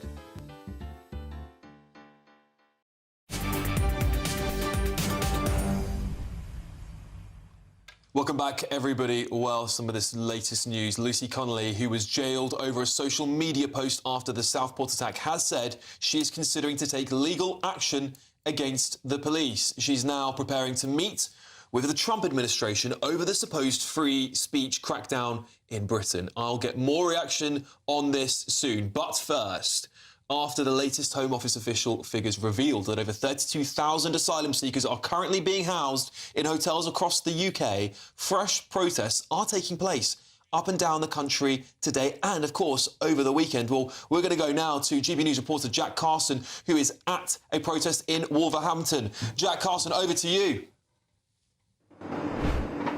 Yeah, well, still quiet on the ground here in Wolverhampton. We know that protests are active in the likes of Portsmouth, are expected to be active in all different parts of the country this weekend. We've seen them over the last, of course, multiple weeks now. Friday night, Saturday, at lunchtime, seemingly the hotspots for when these protests are organised and arranged for around the country. You often get a counter demonstration with that as well. We know that Stand Up to Racism, who have been counter-protesting and counter-demonstrating at multiple different hotels around the country. They have announced their own counter-strike demonstrations over the next week or so. And of course, all of this comes, as you rightly mentioned, the new figures we got for just the amount of migrants now housed in hotels across the country, but also more relevantly and more recently with the announcement that the government would appeal that decision from and that ruling from the High Court, who said that they could grant a temporary injunction for Epping Council, of course, over the Bell Hotel there. Now, comments from Yvette Cooper this evening say that ministers are working to try and close the hotels housing asylum seekers as swiftly as possible. They say they are appealing the decision in order to make sure that the closure of hotels housing migrants across the country are orderly, rather than, they say, creating problems for other areas. They say this has to be properly managed in the right way for areas and local councils. We know that after that High Court ruling, there were many different councils, both new reform-led county councils from those May local elections, but also other councils across the country, that there were many of them investigating whether they also would have an ability to appeal the use of migrant hotels in their area, given the precedent that temporary injunction ruled by the High Court for Epping Council had set. Now, in response to those comments by the Home Secretary, Yvette Cooper, the Shadow Home Secretary Chris Philp has said that people had every right to protest the asylum hotels in their area, and saying, of course, that they needed to essentially be heard and that people had that right to protest. We've seen that strongly in much of the country in many different ways, and tonight certainly there are active protests going on in Portsmouth. The likes of protests planned around the country can often be spontaneous. That might be something that we see in Wolverhampton here tonight. But interesting, of course, that those more protests are planned for both tonight and this weekend, as the government announced that they will appeal that High Court ruling sent down earlier this week. As you can see the images live on screen there from Canary Wharf, inland outside the Britannia Hotel there. And I know you're outside the Britannia Hotel, I believe, in Wolverhampton, Jack, so we'll see how that develops. Are we expecting a weekend of discontent, at least, protesters up and down multiple areas, Jack? Well, it's certainly what the National Police Chiefs Council say. Now, a couple of weeks ago, the National Police Chiefs Council had arranged 3,000 riot officers on standby in different parts of the country. Now, they say that they've not made those arrangements this time, but they are ready to respond should any disorder break out in different parts of the country. So they will be ready to respond to any demonstrations which might turn violent. But so far this weekend, not expecting, certainly not the preparations necessarily put in place in such strong force as they maybe have done in the last couple of weeks. Well, thank you. Jack Carter's there. Thank you very much. We'll see you, I'm sure, very soon. If you're in search of some holiday sun, though, here is the forecast for some of the top European destinations. Dinner under the stars tonight? That reminds me of our travel insurance. You mean all clear skies? All Clear Travel Insurance sponsors GB News Travel Destinations forecast. There's the continued threat of heavy showers over parts of Italy and the south of France for the next few days. Plenty of hot, sunny weather in Spain, and the same goes for much of Greece and Turkey as well. There are those heavy showers affecting southern Italy and further north and into the south of France. The chance of a heavy one in Nice. Small risk of a shower towards Barcelona, but most of Spain and Portugal dry and sunny, along with the Canaries.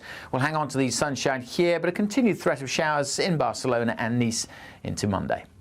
All Clear Travel Insurance sponsors GB News Travel Destinations forecast. Britain was once the envy of the world. But look around. A nation that no longer knows what it is or where it's going. A country that's broken. How do we fix Britain? How do we bring it back? Friday night with Matt Goodwin at 8 p.m, only on GB News. At GB News, we love to hear from you, our loyal community. So drop us a line at gbnews.com/yoursay. There you can talk to each other and also to the presenters live on air. gbnews.com/yoursay, because GB News is your channel, Britain's news channel. Good afternoon, Britain. Weekdays from midday. Igniting that debate over controversial monuments in our public spaces. Oh, joining us now is historian and broadcaster Rafe Heidelman. Rafe, what do you make of this? Well, the woke Taliban are back again. I thought we had seen the last of them after their insane conduct, after the Black Lives Matter madness. But I'm afraid this is par for the course. You know, Baroness Debonair is a poster child for this nihilistic, this destructive self-loathing that's sweeping the nation right now. And of course, she's symbolic too of the left's long march through the institutions. Here we have again a failed politician and woke ideologue who's now untouchable in the House of Lords and can preach this sort of anti-British ideology free from any consequences. Clive of India has been unfairly attacked and maligned in the past for a very long time. That doesn't mean he was perfect, and I'm not here to defend the excesses of the East India Company. Far from that. But we as a society, why is it that we as a society are no longer mature enough to understand that no person, no hero of ours is as pure as the driven snow? And if we erase people from the past, we are also erasing huge sections of our past too. This is a war on our history. When we walk through the streets, when we walk through the public square, we see monuments to the people who made Britain what it is today. Most of that will be good, some of that will be bad, but most of it will be good and sometimes also controversial at the same time. And it's just, this PC desire to delete our past, it's immature, it's undemocratic, and it's Philistine. And why stop at Clive's statue? Where did it end? Why stop at that statue? GB News, the People's Channel.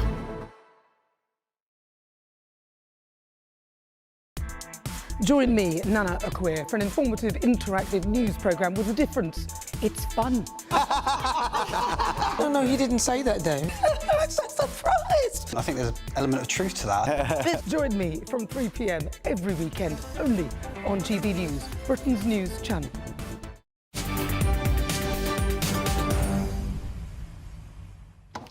Welcome back to the Martin Daubney Show with me, Alex Armstrong. Well, Lucy Connelly, who was jailed over a social media post after the Southport attack, has said she is considering to take legal action against the police. She says she is now preparing to meet with the Trump administration over the supposed free speech crackdown here in Britain. She spoke to The Telegraph earlier. Just the legal advice that I got, he was kind of... that was his advice as well. He was like, they're not playing by the rules with these cases. I've not seen anything like this before. You should never have been. Yeah, you should never have been remanded, but they have remanded you. I'm going to try and get you bail, but I'm not hopeful. It was just the general consensus across the legal board, solicitors and lawyers and barristers, that these weren't normal circumstances. These cases were being treated different. And they were giving out a lot heftier sentences to people than they ordinarily would. They were remanded people when they wouldn't ordinarily remand them. Well, for more reaction on this, I'm now joined by political commentator Alice Grant. Alice, thank you for joining me. What's your take, Alice, on Lucy Connelly's statement there? Very interesting. I think that there's a lot of scope for her to do some really good work in political activism to try to change the law, because as it stands, it does seem just unbelievable to think that you can be sentenced for so long a time for just essentially a tweet, whereas we know for a fact that sentences are far too short for other really serious crimes, including, I think, some of the things that anger the public the most. You know, rapes, sexual assaults, the most awful of crimes are sentenced almost in a similar time frame to what Lucy faced. So certainly, I think there is definitely room here for a change in the law and procedure. And Alice, Lucy, of course, is just not that long ago, from the footage we've seen there, has come out and said that she is considering taking legal action against the police. She's meeting with the Trump administration shortly. She's, said was a political prisoner of Sir Keir Starmer, the Prime Minister. These are quite damning statements for free speech in Britain, if nothing else. What's your take on all of these big statements that she's saying, and particularly going to speak to the Trump administration? As I said, yeah, I think that the unfortunate situation we're in as a country is that our laws are incredibly stringent in terms of the way they're applied in the realm of freedom of speech. And there is not much our courts can actually do about that in terms of their job is to have to apply and interpret that law. It's our politicians, really, who are at fault here for badly drafted legislation which is ambiguous and which can be arbitrarily applied. So Lucy has a really good opportunity to, I think, draw more attention in the political space to the injustice that's being caused by such laws.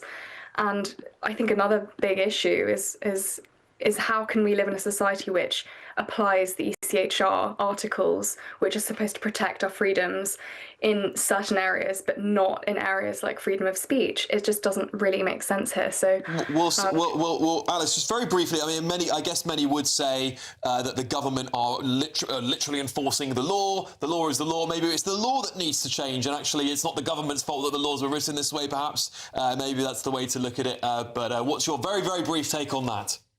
Brief take, it's their laws, they're making them in Parliament. Okay. That's the biggest thing, is that they are the politicians, they are the lawmakers, they need to change the laws. Great. Alice Grant, thank you so much for joining me today on the show. Well, lots more coming up on GB News today, because I'm sure this story is going to carry on through the evening. Thank you all for joining me. It is now, of course, over to the fantastic Michelle Dewberry, the queen of primetime. Michelle, I'm sure you've got plenty of stuff coming up on the show, but what have you got for us?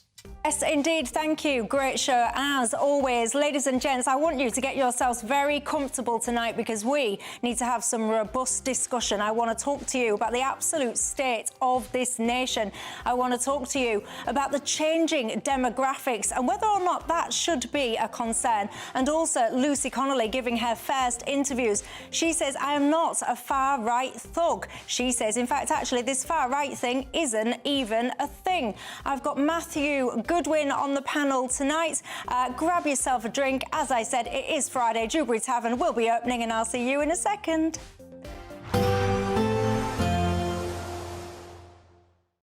Today, clouds overhead, total zen within. Boxed Solar sponsors the weather on GB News. Good evening. Welcome to your latest weather update from the Met Office here on GB News. It's not a bank holiday in Scotland, but elsewhere it is. 3 days of largely dry weather. Can't promise sunshine all weekend. There will be a mix of sun and clouds, but it should steadily start to warm up. High pressure is in control.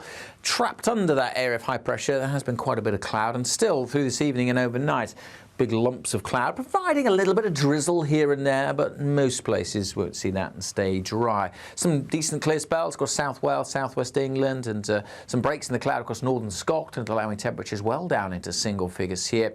Most towns and cities holding up about 11 to 13 degrees. Into the weekend, it is likely to start fairly drab for many, but I'm hopeful the cloud will tend to break up. We'll see some sunny spells. Like today, South West England, South Wales should do okay for blue sky. The cloud thick enough maybe for a bit of drizzle over northern England, maybe the Midlands. And during the day, an increasing threat of a few light showers just trickling towards Northern Ireland. Mostly a dry start across Scotland. So we'll have some clear skies in the northeast. It will allow for a chilly start here, but quite quickly, once the sun's up, those temperatures will start to tick up through the day.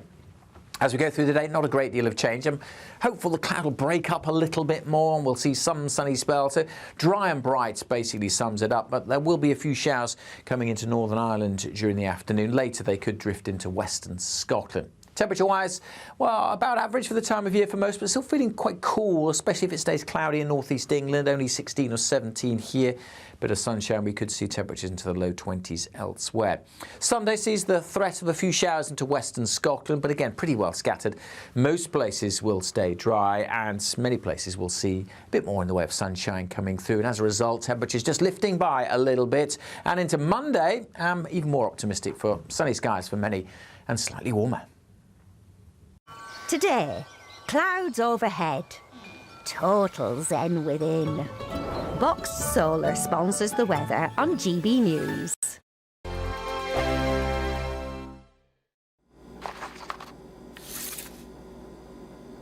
Crash Law 24 sponsors GB News Traffic and Travel Report. Good evening, this is the latest AI travel news from gbnews.com. A significant incident on the M42 southbound has resulted in the closure of 2 lanes, creating an estimated 50-minute delay for motorists in the area. Meanwhile, on the M11 northbound, a collision has led to 1 lane being restricted, resulting in a slowdown of approximately 15 minutes. In South Tyneside, heavy congestion on the A19 is causing travellers to experience around 10-minute delays. Furthermore, roadworks on the A21 southbound in Kent are expected to delay travel between the A225 and A26 by about 30 minutes. For more travel news, go to gbnews.com. Crash Law 24 sponsors GB News Traffic and Travel Report. There's just 2 weeks left to see how you could win your mortgage or rent paid for a whole year. That's a cash lump sum equivalent to 12 of your monthly mortgage or rent payments, right up to a whopping £20,000. Plus, we'll add an extra £5,000 on top for good measure. Make sure you don't miss out as lines close on the 29th of August. For another chance to win, text WIN to 63225. 1 entry costs £2.50 plus 1 standard network rate message, or text BONUS to 63225. 5 entries cost £5 plus 1 standard network rate message. Go to gbnews.com/win. Entries start at £2.50. Call 0903 686 3232. Calls cost £2.50 plus your network access charge. Or post your name and number to GB15 PO Box 8690 Derby DE1 9TT. UK only. Entrance must be 18 or over. Lines close at 4 p.m. on the 29th of August. Please check the closing time if listening or watching on demand. Good luck. Good Afternoon Britain isn't just about us. The wonderful thing about this programme is it's about everyone watching. It's an interactive programme. Well, there absolutely is something to see here, and we're going to be talking about it more. Whether it's breaking royal news, please bring us up to date, or indeed a particularly punchy speech in the House of Commons. Very, very curious. We bring it to you live, and then we bring you live reaction as well. That's Good Afternoon Britain, weekdays from midday. Only on GB News, the People's Channel, Britain's news channel. Mornings don't have to be tiresome, especially if you have the right company. Wake up to news as it happens, opinion and debate, and of course, a little bit of entertainment too. Because when the kettle's on, we're on. That's Breakfast on GB News, a show worth waking up for. Every morning from 6 a.m. Only on the People's Channel, Britain's news channel. We'll spread the news, you spread the word.